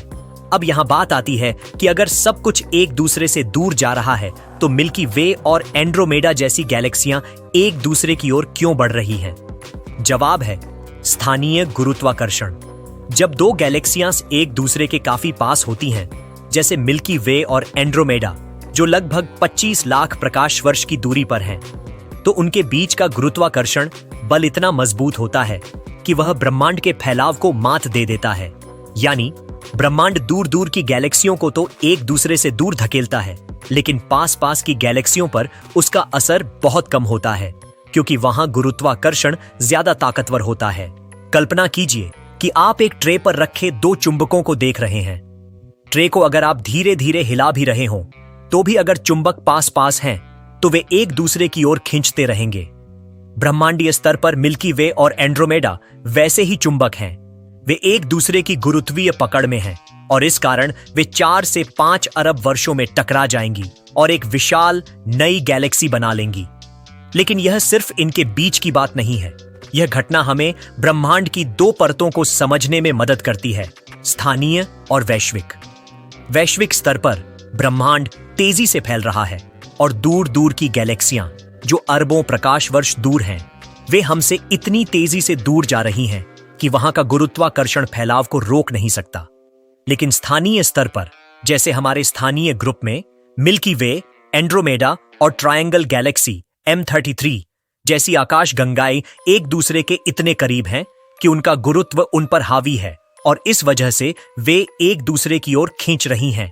हमें यह भी समझना चाहिए कि गैलेक्सियों का टकराना या विलीन हो जाना ब्रह्मांड में एक सामान्य प्रक्रिया है। मिल्की वे ने भी अपने अतीत में कई छोटी गैलेक्सियों को निगल लिया है। वैज्ञानिकों ने हमारी गैलेक्सी के चारों ओर ऐसे सबूत पाए हैं जो दिखाते हैं कि हमने पहले भी गैलेक्सी टकराव झेले हैं और यही सिलसिला आगे भी चलेगा। और जब मिल्की वे और एंड्रोमेडा टकराएंगी, तब वे एक नई गैलेक्सी बनाएंगी, शायद एक विशाल अंडाकार गैलेक्सी जिसे वैज्ञानिक मजाक में मिल्कड्रोमेडा कहते हैं। इसलिए जब कोई पूछता है कि अगर ब्रह्मांड फैल रहा है तो गैलेक्सियां पास क्यों आ रही हैं, तो उत्तर में केवल एक वैज्ञानिक सिद्धांत नहीं, बल्कि ब्रह्मांड के एक अनूठे संतुलन की कहानी छिपी है। यह हमें सिखाता है कि यह विशाल ब्रह्मांड केवल दूरी नहीं, बल्कि समीपता, आकर्षण और अंततः एकता का भी प्रतीक है। जहां एक ओर सब कुछ दूर जा रहा है, वहीं दूसरी ओर कुछ रिश्ते, कुछ गुरुत्वीय बंधन इतने गहरे होते हैं कि वे उस फैलाव के विरुद्ध खिंचाव में तब्दील हो जाते हैं। और यही बनाता है ब्रह्मांड को इतना रहस्यमयी, सुंदर और जटिल। सोचो कि तुम्हारे पास एक बहुत बड़ा गुब्बारा है, उस पर तुमने कुछ छोटे छोटे बिंदु, डॉट्स बना दिए, जैसे तुमने पेन से 5-6 बिंदु बना दिए। अब अगर तुम उस गुब्बारे को फुलाते हो तो क्या होता है? हाँ, उन डॉट्स के बीच की दूरी बढ़ने लगती है। वे खुद हिल नहीं रहे, लेकिन गुब्बारा बड़ा हो रहा है, इसलिए वे एक दूसरे से दूर होते जा रहे हैं। बस ऐसे ही ब्रह्मांड भी फैल रहा है। आकाश गंगाएं, गैलेक्सियां भी वैसे ही डॉट्स की तरह हैं। और जब ब्रह्मांड फैलता है तो वो डॉट्स यानी गैलेक्सियां भी एक दूसरे से दूर हो जाती हैं। लेकिन अब मजेदार बात, अब सोचो कि दो डॉट्स के बीच में चिपकने वाला गोंद लगा हुआ है, जैसे दो गैलेक्सियां आपस में जुड़ी हुई हों। तो अब अगर गुब्बारा फूले भी तो वो दो डॉट्स आसानी से दूर नहीं होंगे, क्योंकि गोंद उन्हें पकड़ कर रखा है। ब्रह्मांड में भी ऐसा ही होता है। गोंद की तरह गुरुत्वाकर्षण, ग्रेविटी होता है। अगर दो गैलेक्सियां पास पास हैं तो उनका आपस का ग्रेविटी उन्हें एक दूसरे की ओर खींचता है और फैलता हुआ ब्रह्मांड उन्हें अलग नहीं कर पाता। इसलिए हमारी गैलेक्सी मिल्की वे और जो पास की गैलेक्सी है एंड्रोमेडा, वे एक दूसरे के करीब आ रही हैं और कुछ अरब साल बाद टकरा जाएंगी। ब्रह्मांड एक गुब्बारा है जो फैल रहा है। गैलेक्सियां उस पर बने डॉट्स की तरह हैं। ज्यादातर डॉट्स दूर दूर जा रहे हैं, लेकिन कुछ डॉट्स इतने पास हैं कि उनके बीच गोंद, ग्रेविटी है, इसलिए वे पास आते हैं और टकरा भी सकते हैं। तो जब तुमसे कोई पूछे अगर ब्रह्मांड फैल रहा है तो गैलेक्सियां पास क्यों आ रही हैं, तो तुम कह सकते हो क्योंकि उनके बीच गुरुत्व का गोंद है जो उन्हें एक दूसरे की ओर खींचता है। चलिए अब वापस चलते हैं एंड्रोमेडा की ओर। यहां सवाल खड़ा हुआ, इतनी दूर की कोई चीज जिसका आकार भी हम पूरी तरह से नहीं जानते, उसका द्रव्यमान यानी कुल वजन कैसे मापा जा सकता है? चलो इसे ऐसे समझते हैं जैसे तुम किसी बड़े गोल झूले जायंट स्विंग में बैठे हो और तुम्हारे चारों ओर लोग भी बैठे हुए हैं। अब सोचो, अगर वो झूला बहुत तेज घूमता है तो तुम महसूस करोगे कि तुम्हारा शरीर बाहर की ओर खींच रहा है। उसी तरह एंड्रोमेडा गैलेक्सी में भी तारे गोल गोल घूमते हैं, उसके केंद्र के चारों ओर। वैज्ञानिकों ने इन तारों की गति को मापा, मतलब कि वो कितनी तेजी से घूम रहे हैं। अब यहां एक सीधा नियम काम करता है जिसे गुरुत्वाकर्षण का नियम, लॉ ऑफ ग्रेविटी कहते हैं। अगर कोई चीज बहुत तेज घूम रही है और फिर भी बिखर नहीं रही, तो इसका मतलब है कि उसमें बहुत ज्यादा द्रव्यमान, मैस है जो सब कुछ पकड़ कर रखे हुए है। तो वैज्ञानिकों ने देखा कि एंड्रोमेडा के कुछ तारे गैलेक्सी के किनारे पर भी बहुत तेज गति से घूम रहे हैं। इतनी तेज कि अगर वहां कोई नॉर्मल मात्रा में मैस होता तो वो तारे उड़कर गैलेक्सी से बाहर चले जाते। लेकिन ऐसा नहीं हो रहा था। इसका मतलब था कि वहां पर बहुत ज्यादा छिपा हुआ मैस है जिसे हम डार्क मैटर कहते हैं। ये हमें दिखाई नहीं देता, लेकिन इसका गुरुत्व, ग्रेविटी महसूस होता है।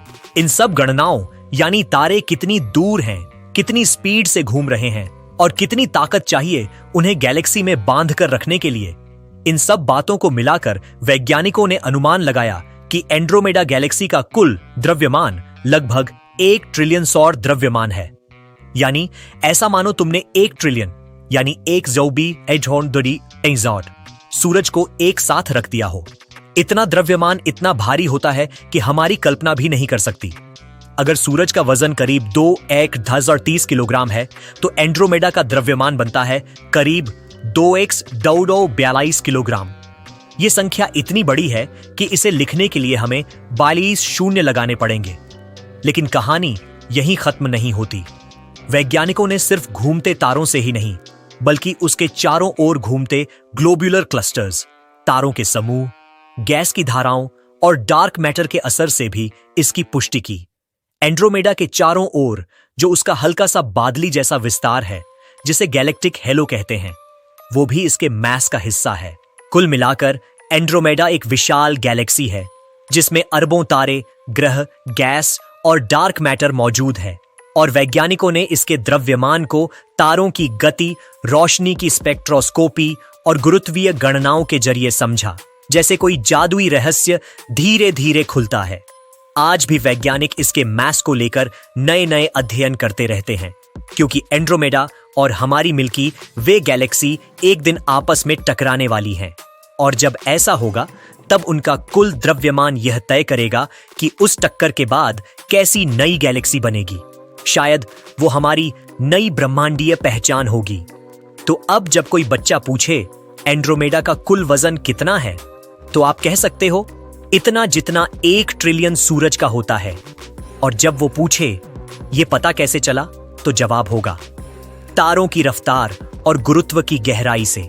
यह गैलेक्सी सिर्फ अपनी खूबसूरती और आकार के लिए नहीं जानी जाती, बल्कि इसके चारों ओर फैला एक अदृश्य रहस्यमय क्षेत्र भी है, जिसे हम कहते हैं हॉट गैस वाला विशालकाय हेलो। एंड्रोमेडा गैलेक्सी के इस हेलो को आंखों से देख पाना नामुमकिन है, क्योंकि ये गैस इतनी फैली हुई और हल्की है कि वह हमें दिखाई नहीं देती। लेकिन वैज्ञानिकों ने आधुनिक दूरबीनों और एक्स-रे उपकरणों की मदद से इसका अस्तित्व पहचाना, और जो उन्होंने पाया वो ब्रह्मांड की रचना और उसके संतुलन को लेकर हमारी समझ को और भी गहरा कर देता है। यह गैस से बना हुआ हेलो लगभग 10 लाख प्रकाश वर्ष दूर तक फैला है, मतलब इतना बड़ा कि यह हमारी मिल्की वे गैलेक्सी की आधी दूरी तक पहुंचता है। कल्पना कीजिए कि आप एक धुंधले बुलबुले के बीच में खड़े हैं और वह बुलबुला इतनी दूर तक फैला है कि उसकी दीवारें आपके दिखने की सीमा से भी बाहर हैं। एंड्रोमेडा के चारों ओर फैला यह गैसीय हेलो कुछ ऐसा ही है, एक विशाल अदृश्य बुलबुला। इस हेलो में मौजूद गैस को हॉट गैस इसलिए कहा जाता है क्योंकि इसकी तापमान लाखों डिग्री सेल्सियस तक हो सकती है और इसमें भरी होती है वे भारी धातुएं जो हाइड्रोजन और हीलियम से भी भारी हैं। अब सवाल उठता है, ये भारी तत्व, हेवी एलिमेंट्स, आखिर यहां आए कैसे? इसका जवाब मिलता है एंड्रोमेडा के भीतर होने वाले सुपरनोवा विस्फोटों में। जब कोई विशाल तारा अपने जीवन के अंत तक पहुंचता है तो वह एक भयंकर विस्फोट के साथ फटता है, जिसे हम सुपरनोवा कहते हैं। ऐसे विस्फोटों में ब्रह्मांड के सबसे भारी तत्व बनते हैं, जैसे लोहा, आयरन, कैल्शियम, सोना, गोल्ड और प्लैटिनम। और फिर ये तत्व उस विस्फोट से इतनी तेजी से अंतरिक्ष में फेंके जाते हैं कि वे एंड्रोमेडा की सीमाओं को लांघकर उसके बाहरी वातावरण यानी उसके गैसीय हेलो तक पहुंच जाते हैं। वैज्ञानिकों का मानना है कि एंड्रोमेडा के तारों द्वारा बनाए गए कुल भारी तत्वों का लगभग आधा भाग अब उसकी डिस्क के बाहर इस हेलो में बिखरा हुआ है। यानी जो तारे और गैस हम एंड्रोमेडा के भीतर देखते हैं, उससे भी ज्यादा इतिहास और सामग्री उसके बाहर के इस अदृश्य मंडल में छुपी हुई है। एक और रोचक बात यह है कि एंड्रोमेडा अब ग्रीन वैली नामक स्थिति में है। यह एक खगोलीय शब्द है जो बताता है कि गैलेक्सी न तो ज्यादा जवान है, जो नीले रंग की होती हैं और खूब तारे बनाती हैं, और न ही पूरी तरह बूढ़ी, जो लाल रंग की होती हैं और जिनमें कोई नया तारा नहीं बनता, बल्कि एंड्रोमेडा उस मध्य अवस्था में है जहां धीरे धीरे तारा निर्माण रुक रहा है, लेकिन पुरानी यादें यानी भारी तत्वों से बना हेलो अभी भी आसपास मौजूद है। गैलेक्टिक मॉडलिंग और कंप्यूटर सिमुलेशन बताते हैं कि यह गैसीय हेलो एंड्रोमेडा गैलेक्सी के बनने के समय ही अस्तित्व में आ गया था, और जैसे जैसे समय बीता, सुपरनोवा और अन्य खगोलीय घटनाओं ने इसमें लगातार और अधिक तत्व जोड़े।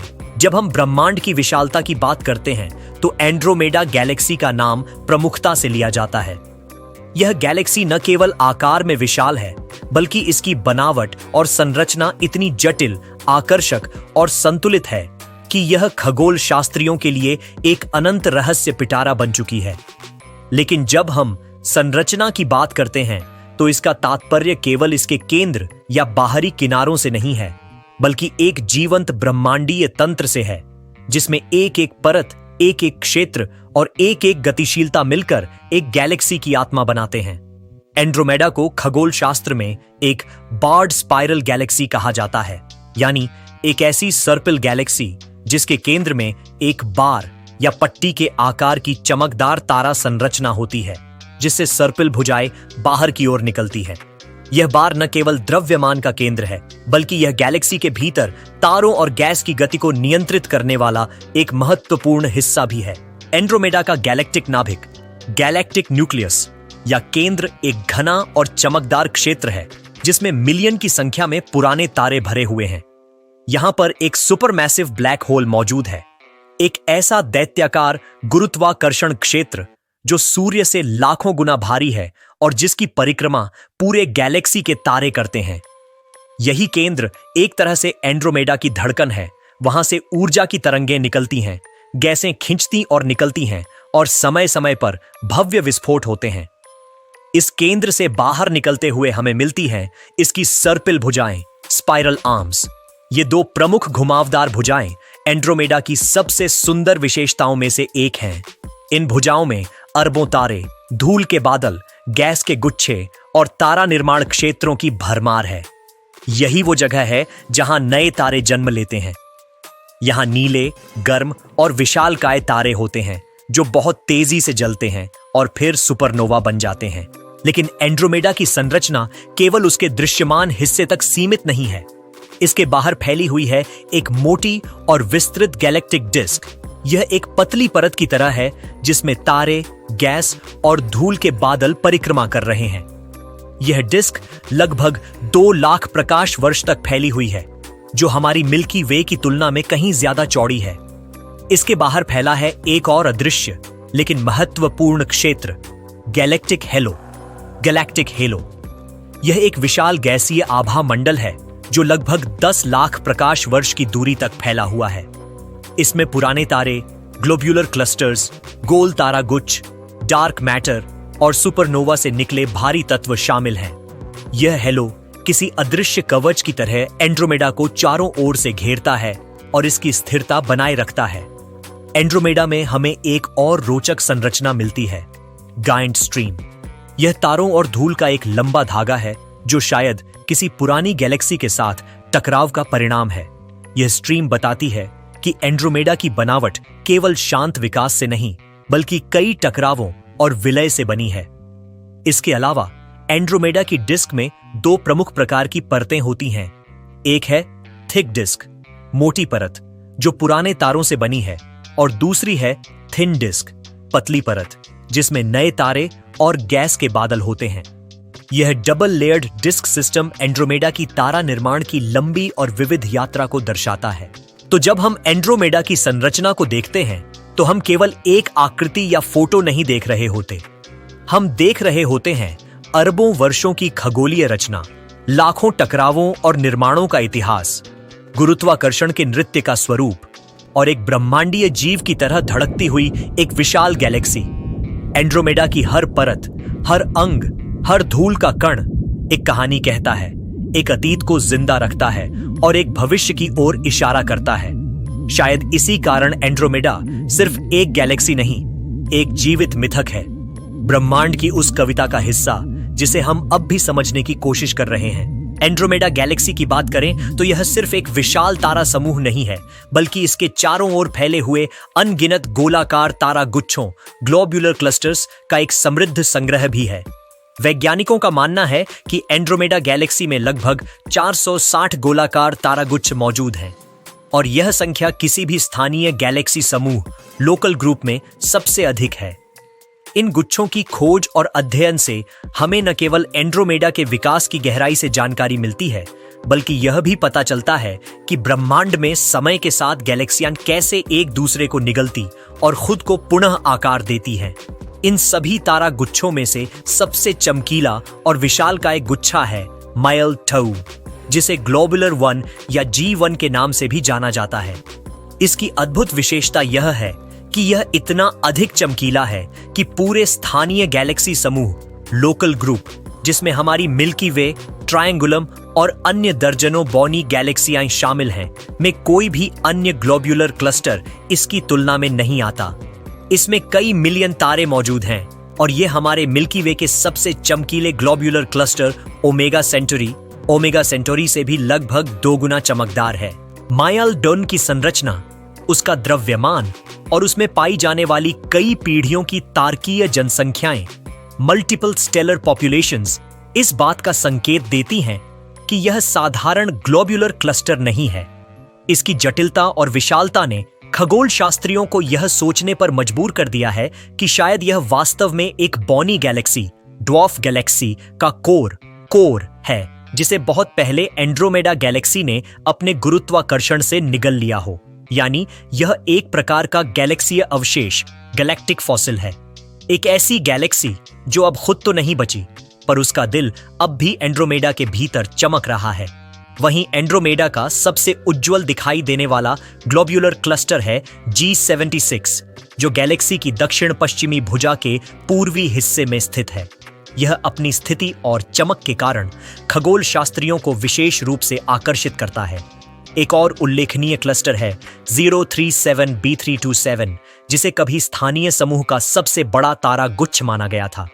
यह एंड्रोमेडा के अंतरातंरिक्षीय धूल, इंटरस्टेलर डस्ट के कारण भारी रूप से लाल दिखता है, यानी इसका प्रकाश अवशोषित हो गया है।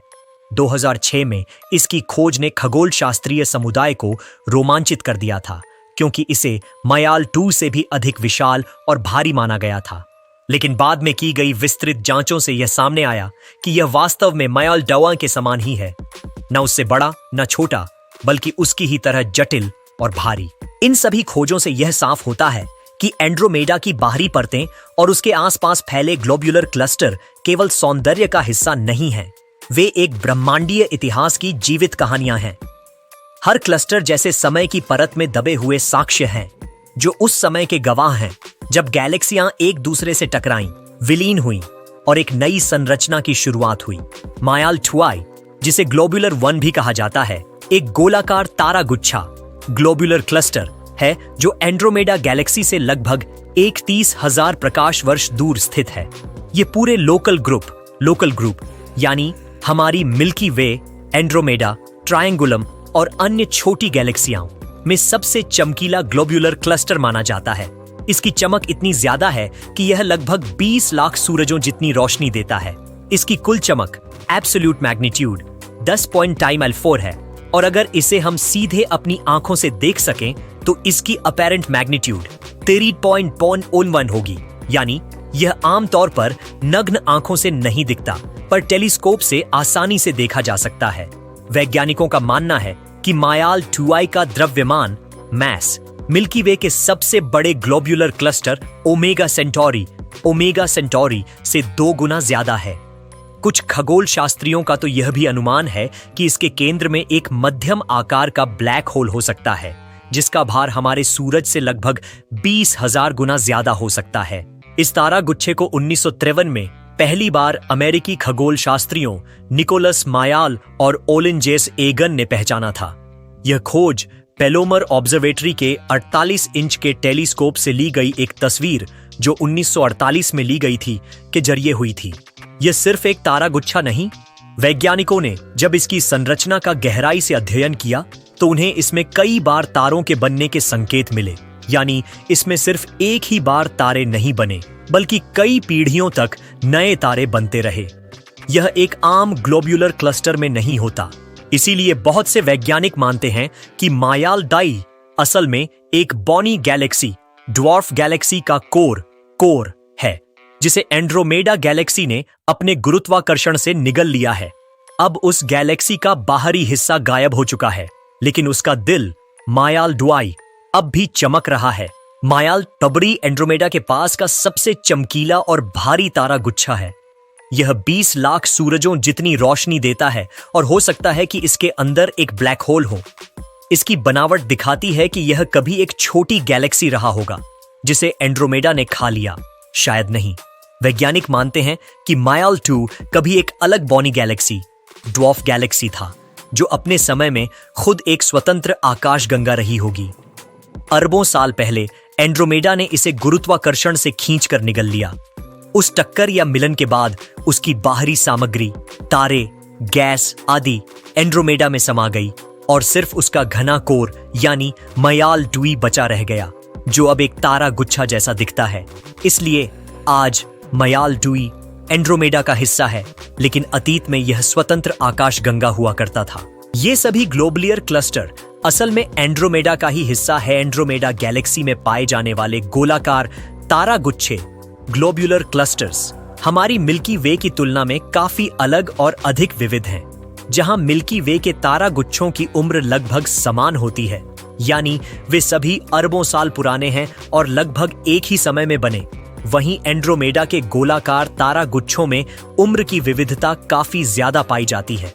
वैज्ञानिकों को वहां कुछ ऐसे तारा समूह मिले हैं जो गैलेक्सी जितने पुराने हैं, जबकि कुछ ऐसे भी हैं जिनकी उम्र सिर्फ कुछ 100 मिलियन वर्ष से लेकर 5 अरब वर्ष तक है।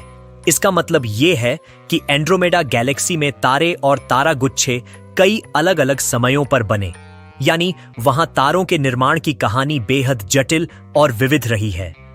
लेकिन इससे भी ज्यादा रोमांचक खोज 2005 में हुई, जब खगोल शास्त्रियों ने एंड्रोमेडा में एकदम नए प्रकार के तारा समूहों, क्लस्टर्स की खोज की। ये तारा समूह इतने अनोखे थे कि उन्हें न तो पारंपरिक ग्लोबुलर क्लस्टर कहा जा सकता है और न ही खुला तारा समूह, ओपन क्लस्टर। वैज्ञानिकों ने पाया कि इन नए समूहों में भी हजारों तारे होते हैं, बिल्कुल ग्लोबुलर क्लस्टर्स की तरह, लेकिन इनकी संरचना बहुत अलग होती है। इन नए तारा समूहों की सबसे बड़ी विशेषता यह थी कि ये आकार में सैकड़ों प्रकाश वर्ष चौड़े थे, जबकि ग्लोबुलर क्लस्टर्स आमतौर पर सिर्फ कुछ दर्जन प्रकाश वर्ष तक ही फैलते हैं। इतना ही नहीं, इन समूहों में तारे बहुत कम घनत्व में फैले होते हैं, यानी एक दूसरे से कई गुना अधिक दूरी पर होते हैं। इसका मतलब यह कि जहां पारंपरिक ग्लोबुलर क्लस्टर्स में तारे आपस में बहुत पास पास होते हैं, वहीं इन नए पाए गए समूहों में तारे एक दूसरे से बहुत दूर होते हैं, जैसे किसी फैले हुए तारे के जंगल में।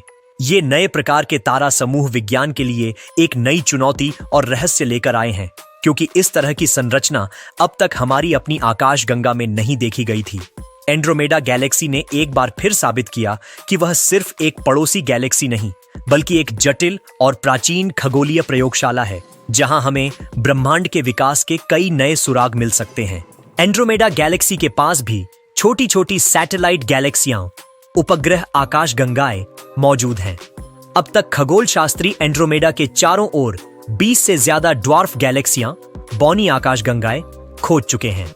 ये बॉनी गैलेक्सियां आकार में तो छोटी हैं, लेकिन वैज्ञानिक दृष्टि से बेहद महत्वपूर्ण है क्योंकि ये अपने मुख्य गैलेक्सी के इतिहास और विकास की कहानी बयां करती हैं।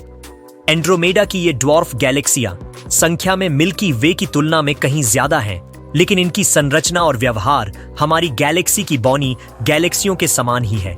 इस पूरे समूह में M32 और M110 सबसे प्रमुख और सबसे आसानी से दिखाई देने वाली उपग्रह आकाश गंगाएं हैं। इनमें से M32 को लेकर वैज्ञानिकों को कुछ दिलचस्प सुराग मिले हैं। ऐसा माना जाता है कि M32 कभी बहुत बड़ी आकाशगंगा रही होगी, लेकिन अरबों साल पहले इसका एंड्रोमेडा से करीबी टकराव, क्लोज एनकाउंटर हुआ, जिसमें एंड्रोमेडा ने M32 का बाहरी हिस्सा, विशेष रूप से उसका तारों से भरा डिस्क, स्टेलर डिस्क, अपनी ओर खींच लिया या नष्ट कर दिया।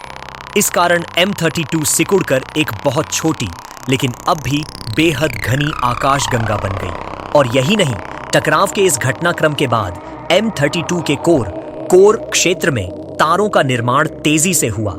इस प्रक्रिया ने उसमें एक नई पीढ़ी के तारे जन्म लिए और ये प्रक्रिया काफी हाल ही तक जारी रही। यानी M32 एक तरह से आकाशगंगाओं के बीच के गुरुत्वीय संघर्ष का जीता जागता उदाहरण है, जहां एक बड़ी गैलेक्सी ने अपने छोटे पड़ोसी को बदलकर रख दिया। इस प्रकार एंड्रोमेडा गैलेक्सी का यह उपग्रह तंत्र यह दर्शाता है कि आकाशगंगाएं अकेली नहीं होती, वे एक पूरे गैलेक्सीय परिवार के रूप में ब्रह्मांड में यात्रा करती है, जहां कभी दोस्ती होती है, कभी टकराव और कभी विलय। इनमें से M110 नाम की बौनी आकाशगंगा भी एंड्रोमेडा से जुड़ी हुई दिखाई देती है। वैज्ञानिकों को एंड्रोमेडा के विशाल हेलो में कुछ ऐसी तारे मिले हैं जिनमें भारी तत्वों की अधिकता है, जिसे मेटल रिच स्टार्स कहा जाता है।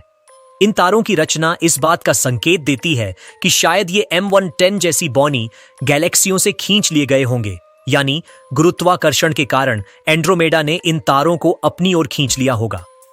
M110 में एक धूल भरी पट्टी, डस्टी लेन भी देखी गई है, जो इस बात का इशारा कर सकती है कि वहां अभी हाल में या शायद अभी भी तारों का निर्माण, स्टार फॉर्मेशन हो रहा है। ऐसा होना बौनी आकाश गंगाओं में अपेक्षाकृत दुर्लभ होता है, इसलिए यह एक खास संकेत है। इसी तरह M32 में भी युवा तारों की आबादी, यंग स्टेलर पॉपुलेशन पाई गई है, जिससे यह स्पष्ट होता है कि यह सिर्फ पुरानी थकी हुई आकाशगंगा नहीं है, बल्कि इसके केंद्र में नई तारकीय गतिविधियां होती रही हैं। यह घटनाएं भी संभवतः एंड्रोमेडा के साथ इसके गुरुत्वीय संपर्क का परिणाम हो सकती हैं। अब बात करते हैं एक और विशेष गैलेक्सी की, त्रिकोणमिति गैलेक्सी, ट्रायंगुलम गैलेक्सी की, जिसे M33 भी कहा जाता है। यह एक नॉन ड्वार्फ यानी सामान्य आकार की आकाशगंगा है और यह एंड्रोमेडा से लगभग 7.5 लाख प्रकाश वर्ष दूर स्थित है। अभी तक यह पूरी तरह से स्पष्ट नहीं हो पाया है कि यह एंड्रोमेडा की सैटेलाइट गैलेक्सी है या नहीं। यह संभव है कि यह एंड्रोमेडा के गुरुत्व क्षेत्र के प्रभाव में हो, लेकिन इसके स्वतंत्र या बंधे होने को लेकर अब भी शोध चल रहा है। एक और बहुत ही चौंकाने वाली खोज 2006 में सामने आई, जब खगोल शास्त्रियों ने पाया कि एंड्रोमेडा की 9 सैटेलाइट गैलेक्सियां एक ही विमान प्लेन में स्थित हैं, जो एंड्रोमेडा की कोर को काटती है। यह एक बहुत अजीब बात है, क्योंकि सामान्य रूप से सैटेलाइट गैलेक्सियां बेतरतीब ढंग से वितरित होनी चाहिए थीं, लेकिन यहां उनका एक विमान में होना इस ओर इशारा करता है कि ये सभी एक साझा गुरुत्वीय घटना या टाइडल इवेंट, टाइडल ओरिजिन के परिणाम स्वरूप अस्तित्व में आई हों।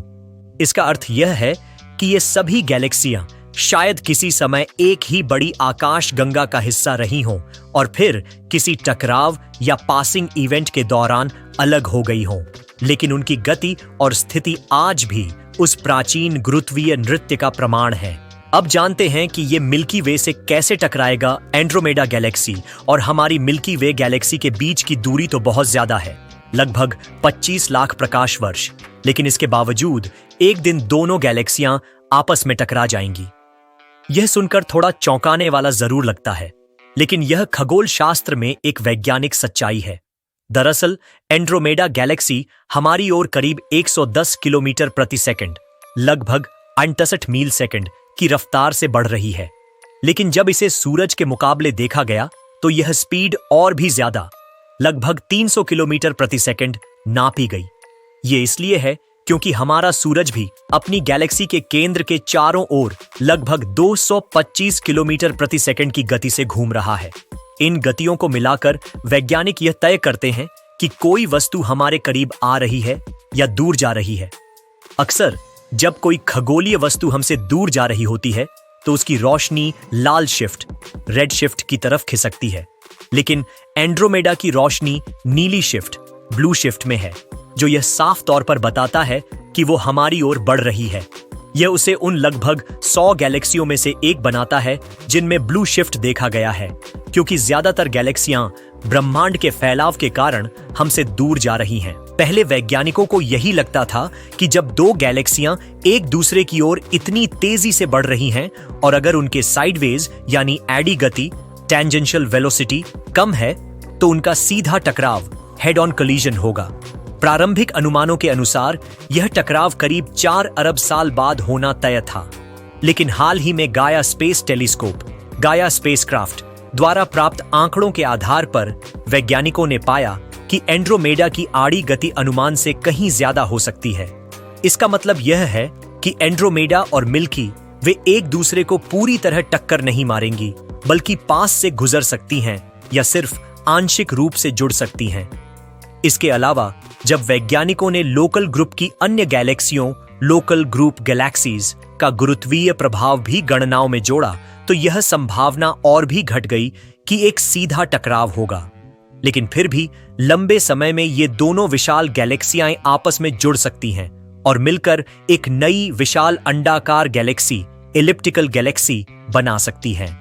एक ऐसी संरचना जिसमें तारों की गति अधिक अव्यवस्थित होती है और जो आकार में बहुत बड़ी होती है। इस पूरी प्रक्रिया में पृथ्वी और हमारा सौरमंडल भी सुरक्षित रह सकते हैं, क्योंकि गैलेक्सी के अंदर तारों के बीच की दूरी इतनी अधिक होती है कि सीधी टक्कर का मौका बेहद कम होता है। यह मानवीय कल्पना से कहीं ज्यादा विशाल और धीमी गति से घटने वाली खगोलीय घटना होगी, लेकिन इसका परिणाम ब्रह्मांड के सौंदर्य को एक नया रूप देगा। कल्पना कीजिए 2 विशाल शहरों की, लेकिन ये शहर इमारतों से नहीं, सितारों से बने हैं। हर एक तारा एक सूरज है और हर सूरज के आसपास ग्रह, उपग्रह और धूल की परतें हैं।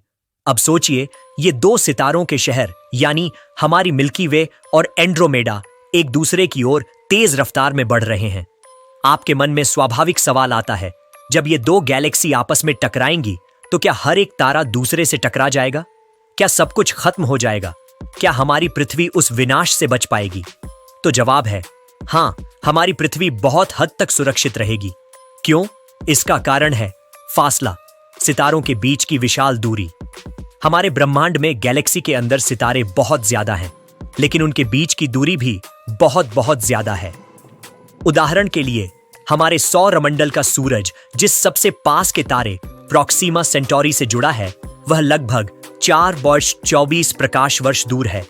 अगर आप सूरज को फुटबॉल जितना बड़ा माने तो अगला तारा सैकड़ों किलोमीटर दूर होगा। यानी कि टक्कर के बावजूद तारे एक दूसरे से टकराते नहीं, बल्कि एक दूसरे के पास से चुपचाप गुजर जाते हैं। यही कारण है कि गैलेक्सी के टकराव में तारे आमतौर पर आपस में नहीं टकराते। अब बात करते हैं ग्रहों की, जैसे हमारी पृथ्वी।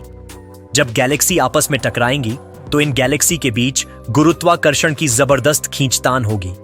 तारे अपने पुराने रास्तों से भटक सकते हैं, नए समूह बन सकते हैं, कुछ तारे गैलेक्सी से बाहर भी फेंके जा सकते हैं। लेकिन हमारी पृथ्वी जो सूरज के चारों ओर घूम रही है, वह सूरज के साथ ही इस परिवर्तन में आगे बढ़ेगी। मतलब कि जब तक सूरज खुद सुरक्षित है, तब तक पृथ्वी भी अपने परिक्रमा पथ पर बनी रहेगी। हां, गैलेक्सी की यह टक्कर धीरे धीरे अरबों वर्षों तक चलेगी। यह कोई फिल्म की तरह एक झटके में होने वाली घटना नहीं है। इसके असर में हमारे रात के आसमान में सितारों का दृश्य पूरी तरह बदल जाएगा। नई गैलेक्सी बनेगी, जिसे वैज्ञानिक कभी कभी मिल्कड्रोमेडा कहते हैं। मिल्की वे और एंड्रोमेडा के मिलने के बाद, और तब भी जब यह सब होगा, तब तक हमारे सूरज की उम्र लगभग पूरी हो चुकी होगी, क्योंकि सूरज का जीवन लगभग 10 अरब वर्षों का होता है और वह पहले ही 4.6 अरब साल पुराना हो चुका है। यानी 4-5 अरब साल बाद वह एक लाल दानव में बदल जाएगा और पृथ्वी पर जीवन की संभावना खत्म हो चुकी होगी। इसलिए हम कह सकते हैं कि धरती को एंड्रोमेडा की टक्कर से कोई सीधा खतरा नहीं है।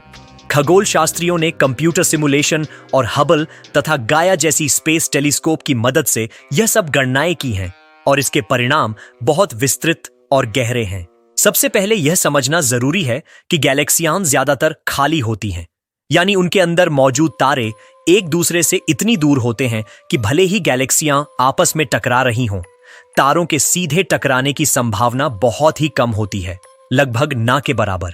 इसीलिए जब मिल्की वे और एंड्रोमेडा मिलेंगी तो यह कोई विस्फोट या धमाके जैसी घटना नहीं होगी, बल्कि दो बादलों के आपस में घुलने जैसी घटना होगी, धीरे धीरे लेकिन गहराई से। मगर बात यहीं खत्म नहीं होती।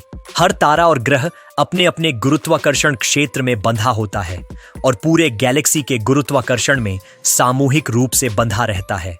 जब दो गैलेक्सियां मिलती हैं तो उनके गुरुत्वीय क्षेत्र एक दूसरे में हस्तक्षेप करते हैं, यानी जिन तारों की गति और दिशा पहले एक स्थिर पैटर्न में थी, अब उसमें धीरे धीरे बदलाव आने लगता है। यही बात हमारे सूरज और उसके साथ जुड़े सौरमंडल पर भी लागू होती है। सौरमंडल, जो अभी मिल्की वे की डिस्क के एक बाहरी हिस्से में स्थित है, एक अनुमान के अनुसार जब यह टक्कर होगी तो गुरुत्वीय प्रभाव के कारण उसकी कक्षा यानी गैलेक्सी के चारों ओर उसकी स्थिति थोड़ी बदल सकती है। हो सकता है कि यह किसी दूसरी कक्षा में पहुंच जाए या गैलेक्सी के केंद्र के थोड़ा पास या दूर चला जाए, लेकिन यह बदलाव इतनी धीमी गति से होगा कि इसे किसी ग्रह या जीवन के लिए झटका नहीं कहा जा सकता। यह ऐसा ही है जैसे आप बहुत धीरे धीरे हिलती किसी एस्केलेटर पर खड़े हों। महसूस तो होगा, लेकिन नुकसानदेह नहीं। हाँ, अगर गुरुत्वीय झटकों के कारण सौरमंडल, गैलेक्टिक सेंटर या गैलेक्सी के बहुत घने हिस्से की ओर खींच लिया गया, तो उसे आसपास के सुपरनोवा, गामा रे बर्स्ट या हाई रेडिएशन वाले क्षेत्रों से थोड़ा खतरा हो सकता है, पर यह संभावना बहुत ही कम है। हमारे सूर्य की स्थिति स्थिर और स्थायी मानी जाती है और सौरमंडल इतना छोटा और हल्का है कि वह बड़ी गैलेक्सियों के आपसी खिंचाव की लड़ाई में डगमगाए बिना किनारे की ओर सरक सकता है। इसके अलावा जब दो गैलेक्सियां मिलती हैं तो एक नया विशाल आकाशगंगीय ढांचा बनता है, संभवतः एक अंडाकार गैलेक्सी, एलिप्टिकल गैलेक्सी या विशाल लेंटिकुलर गैलेक्सी। इस परिवर्तन के दौरान गैलेक्सियों में नई तारों की संरचना शुरू होती है। गैस बादल आपस में टकराते हैं, सुपरनोवा फटते हैं और ब्रह्मांड के एक नए अध्याय की शुरुआत होती है। लेकिन हमारा सौरमंडल इस महासंग्राम में अपनी पुरानी धुन में चलता रहेगा, थोड़ा यहां वहां हिलते हुए, लेकिन मुख्य रूप से स्थिर। तो हां, वैज्ञानिक रूप से कहा जाए तो एंड्रोमेडा और मिल्की वे की टक्कर का हमारे सौरमंडल पर गुरुत्वीय प्रभाव अवश्य पड़ेगा, लेकिन यह प्रभाव धीमा, व्यापक और दीर्घकालिक होगा, न कि विनाशकारी। यह ब्रह्मांड की महान कहानी का एक हिस्सा होगा, जिसमें हम, पृथ्वी, सूरज और बाकी ग्रह एक छोटे मगर सुंदर किरदार के रूप में शामिल रहेंगे। इसलिए घबराइए नहीं। आप, मैं और पृथ्वी उस समय तक शायद अस्तित्व में भी नहीं होंगे, लेकिन सौरमंडल यह पूरी घटना शांतिपूर्वक देखता और झेलता रहेगा, एक ब्रह्मांडीय यात्री की तरह। एंड्रोमेडा गैलेक्सी को नंगी आंखों से देखना हमारे लिए एक बेहद खास अनुभव है, क्योंकि यह उन सबसे दूर स्थित वस्तुओं में से एक है जिन्हें बिना किसी उपकरण के देखा जा सकता है। यह हमारे ब्रह्मांड की विशालता का प्रत्यक्ष प्रमाण है, एक ऐसी चीज जो लाखों प्रकाश वर्ष दूर है, फिर भी हमारी आंखों तक अपनी रोशनी भेज पाने में सक्षम है। चलिए इसे विस्तार से, एक सरल और भावनात्मक रूप में समझते हैं। जब आप किसी अंधेरी रात में शहर की रोशनी से दूर खुले आकाश के नीचे खड़े होते हैं और अपनी आंखें धीरे धीरे अंधेरे के अभ्यस्त होती हैं, तो उत्तरी गोलार्ध के आकाश में एक बेहद हल्की धुंधली सी रेखा दिखती है, जैसे बादल का कोई टुकड़ा हो, लेकिन वो टुकड़ा हिलता डुलता नहीं। वह है एंड्रोमेडा गैलेक्सी M31, एक पूरी की पूरी आकाशगंगा जो हमसे करीब 25 लाख प्रकाश वर्ष दूर स्थित है। आप सोचिए, वह प्रकाश जो आज आपकी आंखों में प्रवेश कर रहा है, वह 25 लाख साल पहले उस गैलेक्सी से चला था। यानी जब वह रोशनी निकली थी, तब पृथ्वी पर इंसानों की कोई आधुनिक सभ्यता नहीं थी। यह प्रकाश पृथ्वी तक पहुंचने के लिए समय में एक लंबी यात्रा करके आया है और अब आप उसे सिर्फ अपनी आंखों से देख रहे हैं। अब सवाल उठता है, इसे कैसे देखें? एंड्रोमेडा गैलेक्सी का स्थान आकाश में एंड्रोमेडा नक्षत्र में है, लेकिन यह नक्षत्र थोड़ा कठिन होता है पहली बार में पहचानने में। इसलिए खगोल शास्त्री और शौकिया पर्यवेक्षक आमतौर पर इसके लिए कैसियोपिया या पेगासस नक्षत्र की सहायता लेते हैं, क्योंकि ये आकार में ज्यादा विशिष्ट होते हैं और आसानी से पहचान में आ जाते हैं। कैसियोपेया एक डब्ल्यू के आकार जैसा दिखता है और आकाश में बहुत चमकदार होता है।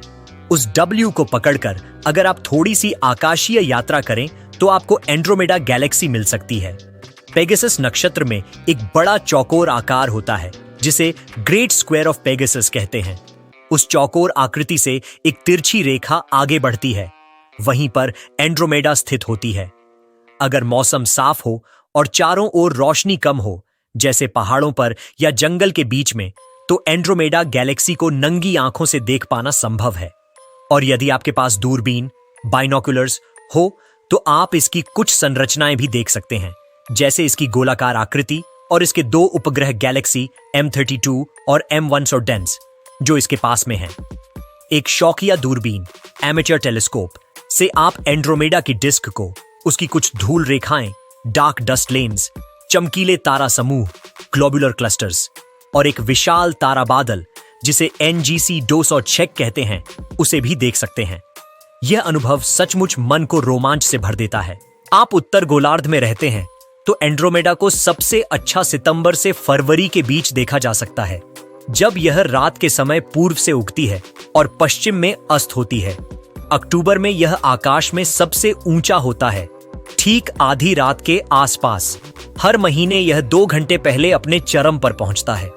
दक्षिणी गोलार्ध में भी यह गैलेक्सी अक्टूबर से दिसंबर तक देखी जा सकती है, लेकिन उतनी ऊंचाई पर नहीं। इसलिए इसे देखने के लिए आपको जितना हो सके उत्तर दिशा में रहना बेहतर होगा। तो अगली बार जब आप किसी शांत अंधेरी रात में खुले आसमान के नीचे हों, तो ऊपर देखकर सोचिए, एक और आकाश गंगा जिसमें अरबों तारे हैं आपके सिर के ऊपर तैर रही है और आप उसे अपनी आंखों से देख सकते हैं। वैज्ञानिकों का अनुमान है कि एंड्रोमेडा गैलेक्सी में लगभग 1 ट्रिलियन 1000 अरब तारे हो सकते हैं। यह संख्या हमारी मिल्की वे गैलेक्सी में मौजूद तारों की संख्या से करीब 2 से 3 गुना अधिक है, क्योंकि हमारी गैलेक्सी में तारे लगभग 100 से 400 अरब तक माने जाते हैं। लेकिन ये संख्या निश्चित नहीं होती, क्योंकि आकाश गंगाओं की गहराइयों में झांकना और वहां के हर तारे को गिन पाना आज के तकनीकी स्तर पर भी असंभव है। फिर भी वैज्ञानिक अत्याधुनिक दूरबीनों, स्पेक्ट्रोस्कोपी, इंफ्रारेड डिटेक्शन और गणनात्मक मॉडलों का उपयोग करके तारों की संख्या का अनुमान लगाते हैं। वे गैलेक्सी की कुल चमक, टोटल लुमिनोसिटी को मापते हैं, यानी वह कुल रोशनी जो गैलेक्सी से मिल रही है। फिर वे यह मानकर चलते हैं कि औसतन एक तारा कितनी रोशनी पैदा करता है। उदाहरण के लिए, अगर किसी गैलेक्सी की कुल रोशनी सूरज जितने 10 अरब तारों के बराबर है, तो यह माना जा सकता है कि उसमें करीब इतने ही तारे हैं, बशर्ते कि ज्यादातर तारे सूरज जैसे ही हों। लेकिन असली दुनिया इतनी सरल नहीं होती। कुछ तारे बहुत बड़े और चमकीले होते हैं, जबकि कुछ बहुत छोटे और मंद। इसीलिए वैज्ञानिक विभिन्न प्रकार के तारों के वितरण का भी अध्ययन करते हैं, जिसे इनिशियल मास फंक्शन कहा जाता है।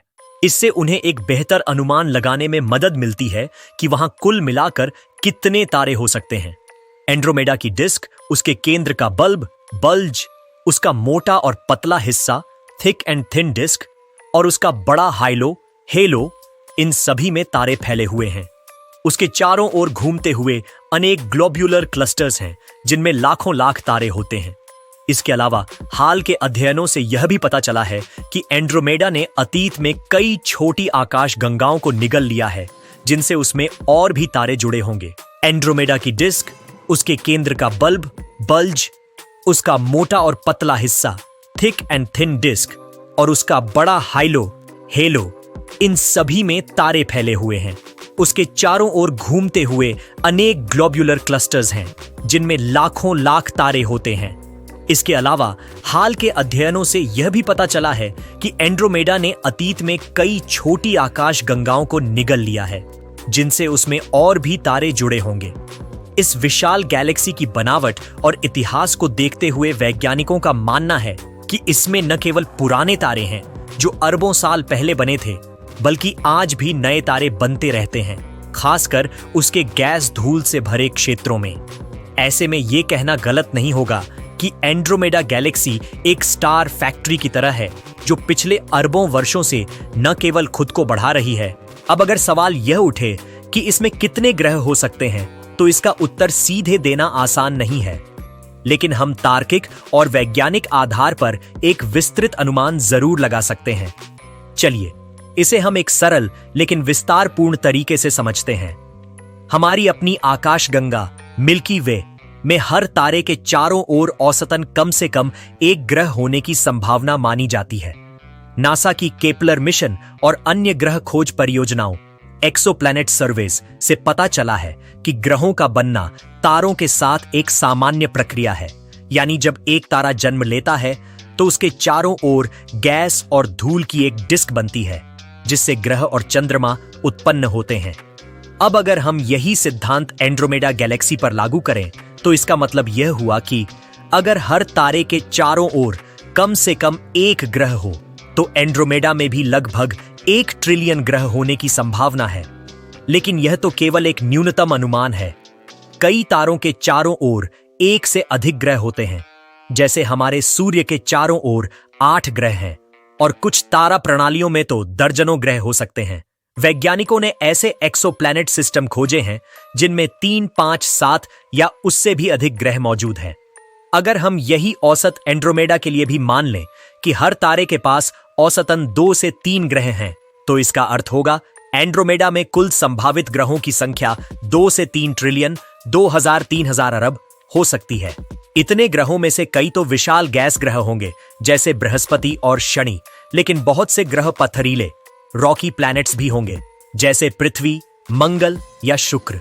और चूंकि वहां अरबों खरबों तारे मौजूद हैं, जिनमें से लाखों करोड़ों सूर्य जैसे तारे हो सकते हैं, यह भी संभव है कि कुछ ग्रह पृथ्वी जैसे हों, जीवन के लिए उपयुक्त। इसके अलावा एंड्रोमेडा में भी गोलाकार तारा समूह, ग्लोबुलर क्लस्टर्स और उपग्रह आकाशगंगाएं, सैटेलाइट गैलेक्सीज मौजूद हैं, जिनमें भी तारे और उनके ग्रह होंगे।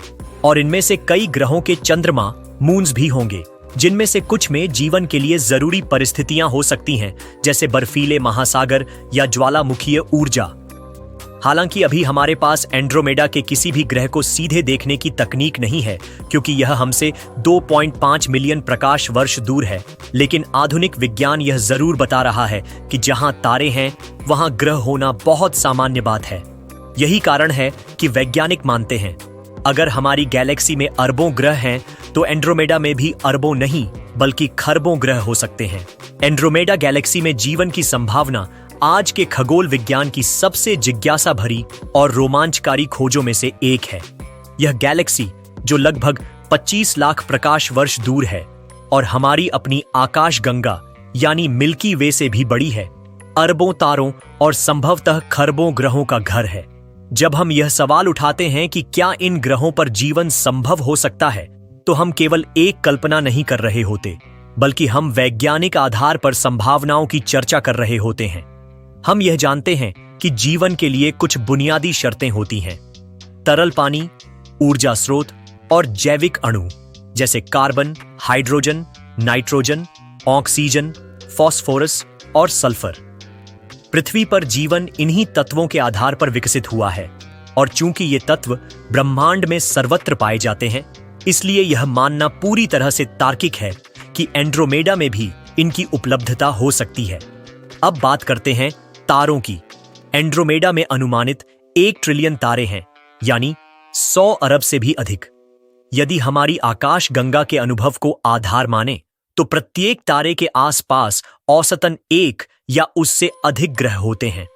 इसका मतलब यह हुआ कि एंड्रोमेडा में खरबों ग्रह हो सकते हैं, जिनमें से लाखों या करोड़ों ऐसे हो सकते हैं जो अपने अपने तारे के हैबिटेबल जोन में स्थित हों। यह वह दूरी होती है जहां ग्रह पर न बहुत ज्यादा गर्मी होती है और न बहुत ज्यादा ठंड, जिससे तरल पानी बने रह सके, जो जीवन के लिए अनिवार्य है।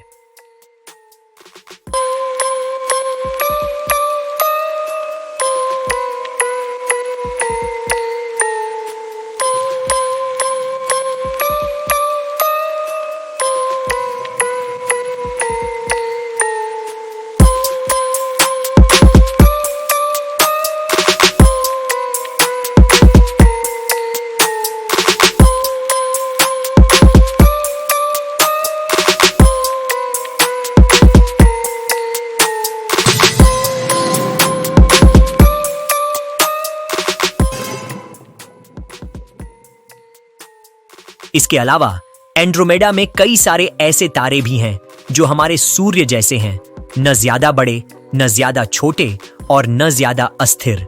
ऐसे तारों के इर्द गिर्द स्थिर ग्रहों का होना और वहां पर जलवायु की निरंतरता जीवन की संभावना को और अधिक मजबूत बनाती है। एक और रोचक बात यह है कि एंड्रोमेडा में पुराने और नए दोनों तरह के तारे पाए जाते हैं। इसका अर्थ है कि वहां पर जीवन को विकसित होने के लिए अरबों साल का समय मिल सकता है, जैसे पृथ्वी पर हुआ। वहीं दूसरी ओर वहां युवा तारे और हाल ही में बने ग्रह भी हो सकते हैं, जहां जीवन की प्रक्रिया अभी प्रारंभिक अवस्था में हो। वैज्ञानिकों ने यह भी पाया है कि एंड्रोमेडा के कुछ क्षेत्रों में भारी तत्वों की प्रचुरता है, जैसे लोहा, ऑक्सीजन, सिलिकॉन आदि। ये तत्व जमीन जैसे ठोस ग्रहों के निर्माण के लिए आवश्यक होते हैं। इसी वजह से वहां चट्टानी ग्रहों की संभावना अधिक है, जो जीवन के लिए जरूरी सतह और वातावरण प्रदान कर सकते हैं। अब एक सवाल उठता है, क्या हम कभी एंड्रोमेडा के इन ग्रहों पर जीवन की मौजूदगी का प्रत्यक्ष प्रमाण पा सकते हैं? वर्तमान में तकनीक हमें वहां तक जाने की अनुमति नहीं देती, क्योंकि वह हमसे 2.5 मिलियन प्रकाश वर्ष दूर है। लेकिन जैसे जैसे दूरबीनें और स्पेस ऑब्जर्वेटरीज और अधिक शक्तिशाली होती जा रही है, हम इन दूरस्थ ग्रहों के वातावरण का विश्लेषण करने में सक्षम होते जा रहे हैं। एंड्रोमेडा जैसी विशाल और विविधता भरी गैलेक्सी में अरबों ग्रहों के बीच जीवन की संभावना न केवल संभव है, बल्कि वैज्ञानिक दृष्टिकोण से अत्यंत प्रबल भी है। शायद वहां किसी ग्रह पर कोई और सभ्यता अपने ही आकाश को निहार रही हो और यह सोच रही हो कि क्या कहीं दूर ब्रह्मांड में कोई और जीवन है, जैसे हम सोचते हैं। जीवन ब्रह्मांड की सबसे गूढ़ पहेली है और एंड्रोमेडा उसका एक संभावित उत्तर हो सकता है, यदि हम उसे खोजने में सफल हो सकें। कल्पना कीजिए, लाखों प्रकाश वर्ष दूर, हमारी आंखों से ओझल एक ऐसी रहस्यमयी गैलेक्सी की गोद में एक सभ्यता पल रही है, जिसे हम एंड्रोमेडा कहते हैं। रात के अंधे आकाश में जो धुंधली सी रेखा दिखती है, वो बस उसकी एक झलक भर है, पर उसके उस पार एक काल्पनिक नहीं, बल्कि एक विस्मयकारी और चौंका देने वाली सच्चाई छुपी हो सकती है। उस सच्चाई का नाम है नुमारियन सभ्यता। यह कहानी कोई पृथ्वी की नहीं, न ही हमारे जैसे सांस लेने वाले प्राणियों की है। यह कहानी है उन प्राणियों की जिनका जन्म न मिट्टी से हुआ, न पानी से, बल्कि प्योर एनर्जी से, जो सितारों की किरणों से जीवन लेते हैं और अंधकार से संवाद करते हैं।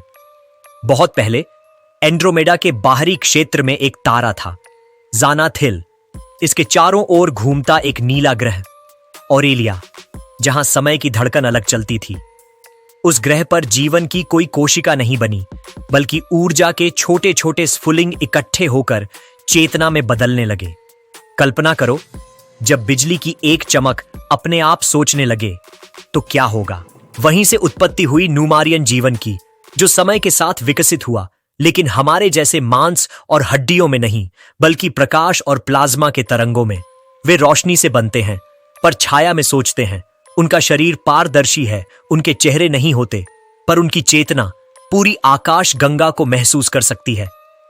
वो शहर नहीं बनाते, वे ऊर्जा के फूलों जैसे संरचनाओं में रहते हैं, जो आकाश में तैरते हैं। न ध्वनि होती है, न शोर, सिर्फ धीमे धीमे बदलती रोशनी, जो उनके संवाद का तरीका है। उनका विज्ञान इतना उन्नत है कि वे ग्रहों को अपनी ऊर्जा से बचा सकते हैं, तारे की मौत को टाल सकते हैं और क्वांटम रस्तों से पूरी एंड्रोमेडा में कहीं भी प्रकट हो सकते हैं, एक सेकंड में। पर उनकी सबसे बड़ी शक्ति है उनका संयुक्त मन। हर नुमारियन एक व्यक्तिगत अस्तित्व नहीं, बल्कि एक विशाल सामूहिक चेतना का अंश है, जिसे वे कहते हैं द कोर इंटेलेक्ट। सोचो, अगर पूरी सभ्यता एक ही सपना देखे और उसे मिलकर साकार करे। धर्म नहीं है, पर उनके पास एक ऊर्जा दर्शन है। वे मानते हैं कि ब्रह्मांड एक विशाल संगीत है। हर ग्रह, हर कण, हर जीव एक स्वर है उसमें, और उनका उद्देश्य है उस संगीत को संतुलित और सुंदर बनाना। मृत्यु उन्हें डराती नहीं, क्योंकि वे उसे द रिटर्न टू सोर्स कहते हैं। ऊर्जा वहीं लौटती है जहां से आई थी। अब जरा कल्पना करो, वे हमें देख रहे हैं हजारों वर्षों से। वे जानते हैं कि हम अभी शिशु हैं, हम लड़ते हैं, तोड़ते हैं, डरते हैं, पर वो हमारी कल्पना से प्रभावित हैं। हमारे संगीत, हमारे प्रेम, हमारी आशाओं से। कुछ न्यूमारियन मानते हैं कि मानवता जागेगी। एक दिन हम भी चेतना के उस स्तर तक पहुंचेंगे जहां कोई भाषा नहीं होगी, कोई सीमा नहीं, सिर्फ साझा समझ होगी। और तब शायद हमें एक निमंत्रण मिलेगा, एक क्वांटम संकेत, एक प्रकाश की रेखा जो आकाश में अचानक फूटेगी और हम जान जाएंगे हम अकेले नहीं हैं। एक दिन ऐसा भी होगा जब हम अपनी मिल्की वे आकाशगंगा के बाहर जीवन के खोज करेंगे जो कोई कल्पना नहीं होगी। एंड्रोमेडा गैलेक्सी के ब्लैक होल के बारे में बात करना ब्रह्मांड के सबसे रहस्यमय और शक्तिशाली तत्वों में झांकने जैसा है। यह कोई आम ब्लैक होल नहीं है, यह एक सुपरमैसिव ब्लैक होल है जो पूरे गैलेक्सी के दिल में छिपा है, एक ऐसे क्षेत्र में जहां हजारों करोड़ सितारों की ऊर्जा भी इसके गुरुत्वीय प्रभाव के सामने नतमस्तक हो जाती है। एंड्रोमेडा गैलेक्सी के केंद्र में स्थित यह विशालकाय ब्लैक होल, जिसे वैज्ञानिकों ने M31 नाम दिया है, आकार और द्रव्यमान में इतना बड़ा है कि यह हमारे सूर्य से 14 करोड़ गुना भारी है। इसकी तुलना में हमारी आकाशगंगा मिल्की वे के केंद्र में मौजूद ब्लैक होल सैजिटेरियस A सिर्फ 40 लाख सूरज जितना भारी है। यानी एंड्रोमेडा का ब्लैक होल लगभग 30 गुना ज्यादा विशाल है। ब्लैक होल को देखना असंभव है क्योंकि यह कोई प्रकाश नहीं छोड़ता, लेकिन वैज्ञानिकों ने एंड्रोमेडा के केंद्र में तारों की गति को देखा। वे तारे जो इतने तीव्र वेग से घूम रहे थे कि उनकी चाल तभी संभव थी अगर वहां एक अदृश्य, अत्यधिक विशाल वस्तु हो। यहीं से शक हुआ कि यह एक सुपरमैसिव ब्लैक होल है। हबल स्पेस टेलीस्कोप और अन्य अवलोकनों से पुष्टि हुई कि यह विशाल गुरुत्वीय बल तारों को एक बेहद संकरे पथ पर घुमा रहा है और यही संकेत है एक ब्लैक होल का। एंड्रोमेडा के इस ब्लैक होल की घटना क्षितिज, इवेंट होराइजन, यानी वह सीमा जिसके बाद कोई चीज लौट नहीं सकती, लगभग 1.5 बिलियन किलोमीटर चौड़ी मानी जाती है, जो शनि ग्रह के ऑर्बिट जितनी बड़ी है। वैज्ञानिकों का मानना है कि यह ब्लैक होल इनएक्टिव या शांत अवस्था में है, अर्थात यह फिलहाल अपने पास की गैस और धूल को इतनी तेजी से नहीं खींच रहा कि वह विशाल जेट्स या चमक पैदा करे। लेकिन कभी भी अगर इसके आसपास पर्याप्त मात्रा में गैस और तारे पहुंचते हैं तो यह एक्टिव गैलेक्टिक न्यूक्लियस बन सकता है, एक ऐसा उज्जवल केंद्र जो ब्रह्मांड में दूर दूर तक देखा जा सके। कुछ वैज्ञानिकों का यह भी मानना है कि एंड्रोमेडा के इस ब्लैक होल ने अपने अतीत में कई छोटी छोटी गैलेक्सियों को निगल लिया है। जब कोई बौनी गैलेक्सी एंड्रोमेडा से टकराती है तो उसके केंद्र में मौजूद ब्लैक होल एंड्रोमेडा के ब्लैक होल में समा जाता है और इससे वह और बड़ा और शक्तिशाली बनता चला जाता है। जब एंड्रोमेडा और हमारी मिल्की वे गैलेक्सी लगभग 4 अरब साल बाद टकराएंगी, तब दोनों गैलेक्सियों के ब्लैक होल भी धीरे धीरे एक दूसरे की ओर खींचेंगे। एक काल्पनिक लेकिन वैज्ञानिक रूप से संभावित परिदृश्य यह है कि ये दोनों सुपरमैसिव ब्लैक होल आपस में मिलकर एक गिगैंटिक ब्लैक होल बना देंगे। ब्रह्मांड का एक ऐसा दैत्य जिसका गुरुत्वीय प्रभाव लाखों प्रकाश वर्ष तक महसूस किया जा सकेगा। इस प्रक्रिया के दौरान ग्रेविटेशनल वेव्स पैदा होंगी, ऐसी तरंगें जो अंतरिक्ष की खुद की बनावट को हिला देती है और जिन्हें पृथ्वी पर वैज्ञानिक यंत्रों से पकड़ा जा सकता है। यह एक महाकाव्यीय घटना होगी, ब्रह्मांडीय इतिहास की सबसे बड़ी घटनाओं में से एक। गिगैंटिक ब्लैक होल या जिसे वैज्ञानिक भाषा में सुपरमैसिव ब्लैक होल कहते हैं, ब्रह्मांड के सबसे रहस्यमय और शक्तिशाली पिंडों में से एक होते हैं। इनका नेचर, स्वभाव, व्यवहार और प्रभाव इतना व्यापक और रहस्यमय है कि ये विज्ञान, कल्पना और दर्शन तीनों का केंद्र बन जाते हैं। गिगैंटिक ब्लैक होल का आकार कोई निश्चित नहीं होता, लेकिन इनका द्रव्यमान अरबों सूर्य के बराबर हो सकता है। उदाहरण के लिए मिल्की वे का central black hole Sagittarius A है, 4 मिलियन सूर्य एंड्रोमेडा का ब्लैक होल M31 डटलाइट्स, 140 मिलियन सूर्य सबसे भारी खोजा गया ब्लैक होल, 66 अरब सूर्य के बराबर द्रव्यमान। ये इतने भारी होते हैं कि गैलेक्सी उनके चारों ओर घूमती है, जैसे सूर्य के चारों ओर ग्रह। कैसे बनते हैं, हाउ दे फॉर्म, आज भी इसका पूरा जवाब नहीं मिला है, लेकिन वैज्ञानिक मानते हैं शुरुआती ब्रह्मांड में गैस के विशाल बादल ढाकर बने, या फिर सैकड़ों तारों के टकराने से बना एक प्राचीन बीज ब्लैक होल धीरे धीरे विशाल बना। जैसे जैसे समय बीता, यह ब्लैक होल अन्य तारों गैस और छोटे ब्लैक होल्स को निगलता गया और गिगैंटिक रूप ले लिया।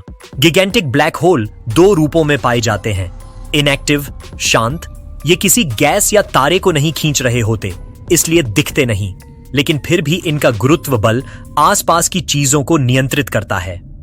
एक्टिव गैलेक्टिक न्यूक्लियस AGN, जब कोई तारा, गैस या धूल इनके पास आती है तो यह उसे निगलने लगता है। यह प्रक्रिया इतनी ऊर्जा छोड़ती है कि गैलेक्सी के केंद्र से तेज प्रकाश, एक्स-रे और रेडियो तरंगें निकलती हैं। कभी कभी ये क्वाजर्स या ब्लाजर्स जैसे हाई एनर्जी स्रोत बन जाते हैं जो ब्रह्मांड के सबसे चमकीले पिंडों में गिने जाते हैं। गिगैंटिक ब्लैक होल का गुरुत्व बल इतना शक्तिशाली होता है कि यह हजारों प्रकाश वर्ष तक सितारों को नियंत्रित कर सकता है। तारे इसके चारों ओर गति की तीव्रता से घूमते हैं, जिससे वैज्ञानिक इसकी उपस्थिति का अनुमान लगाते हैं। अगर कोई चीज इसकी इवेंट होराइजन, घटना क्षितिज के अंदर चली जाए तो वह कभी बाहर नहीं निकल सकती, चाहे वह प्रकाश ही क्यों ना हो। जब दो गैलेक्सियां टकराती हैं तो उनके ब्लैक होल भी धीरे धीरे एक दूसरे के करीब आकर मिल सकते हैं। इसे कहते हैं ब्लैक होल मर्जर। इस टकराव से ग्रेविटेशनल वेव्स पैदा होती हैं, ऐसी तरंगें जो अंतरिक्ष की खुद की संरचना को हिला देती हैं। क्या हम इसके पास जा सकते हैं? नहीं।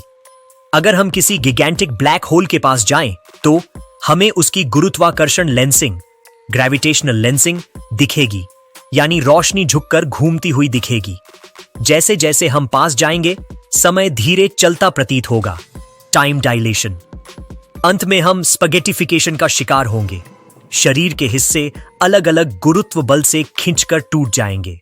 बहुत समय पहले जब इंसान ने पहली बार रात के आसमान की ओर देखा होगा तो उसे अनगिनत तारों की भीड़ में एक हल्की सी धुंधली रोशनी जरूर दिखी होगी। एक ऐसी रोशनी जो बाकी तारों से अलग थी, शांत थी, स्थिर थी, लेकिन उसमें कुछ आकर्षण था।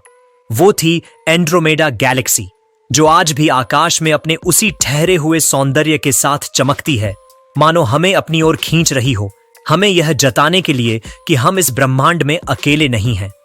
एंड्रोमेडा हमारी सबसे नजदीकी विशाल गैलेक्सी है। यह हमसे लगभग 25 लाख प्रकाश वर्ष दूर है। यानी जो प्रकाश हम आज अपनी आंखों से या दूरबीन से देख रहे हैं, वह आज से 25 लाख साल पहले एंड्रोमेडा से चला था। तब पृथ्वी पर न तो पिरामिड बने थे, न ही संस्कृतियों का जन्म हुआ था।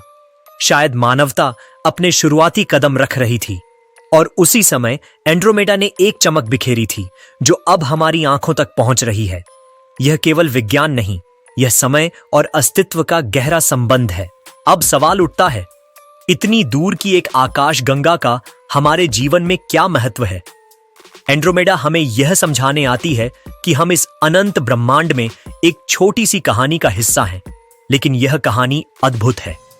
जैसे हर छोटी रेत की कण समुद्र के अस्तित्व के लिए जरूरी होती है, वैसे ही हमारी पृथ्वी, हमारा जीवन और हमारी चेतना इस विशाल ब्रह्मांड में एक विशेष स्थान रखते हैं। एंड्रोमेडा का महत्व केवल खगोल शास्त्र तक सीमित नहीं है, यह मानव चेतना, दर्शन और हमारी जिज्ञासा से जुड़ा हुआ है।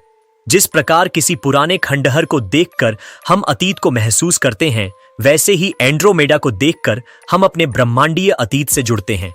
लेकिन महत्व केवल भावनात्मक या दार्शनिक नहीं है। विज्ञान के लिए भी एंड्रोमेडा एक खुली प्रयोगशाला है। इसके माध्यम से वैज्ञानिक यह अध्ययन करते हैं कि आकाश गंगाएं कैसे बनती हैं, कैसे बढ़ती हैं और कैसे एक दिन टकरा जाती हैं। जी हां, हमारी गैलेक्सी मिल्की वे और एंड्रोमेडा एक दिन टकराएंगी, लगभग 4 अरब साल बाद। यह टक्कर विनाशकारी नहीं बल्कि सृजनात्मक होगी। उस मिलन से एक नई विशाल गैलेक्सी जन्म लेगी, जिसे कुछ वैज्ञानिक मिल्कड्रोमेडा या मिल्कोमेडा कहते हैं। एंड्रोमेडा हमें यह सिखाती है कि ब्रह्मांड में सब कुछ गतिशील है, कुछ भी स्थिर नहीं। आज जो दूरी है वह कल नहीं होगी। आज जो गैलेक्सी दूर दिखाई देती है वह एक दिन हमारी अपनी होगी। यह विचार भी रोमांचक है कि एंड्रोमेडा में अरबों तारे हैं और उन तारों के चारों ओर हो सकते हैं अरबों ग्रह, और उन ग्रहों में से कुछ पर हो सकता है जीवन। कुछ दूर की दुनिया में कोई और सभ्यता शायद हमारी गैलेक्सी को देख रही हो, उसी तरह जैसे हम उन्हें देख रहे हैं। 2 आकाश गंगाएं, 2 सभ्यताएं और एक दिन उनका मिलन। यह विज्ञान नहीं, यह कविता है। यह खगोल शास्त्र नहीं, यह ब्रह्मांडीय प्रेम कथा है। और अंततः एंड्रोमेडा हमारे जीवन में इसलिए भी महत्वपूर्ण है क्योंकि यह हमें नम्रता सिखाती है।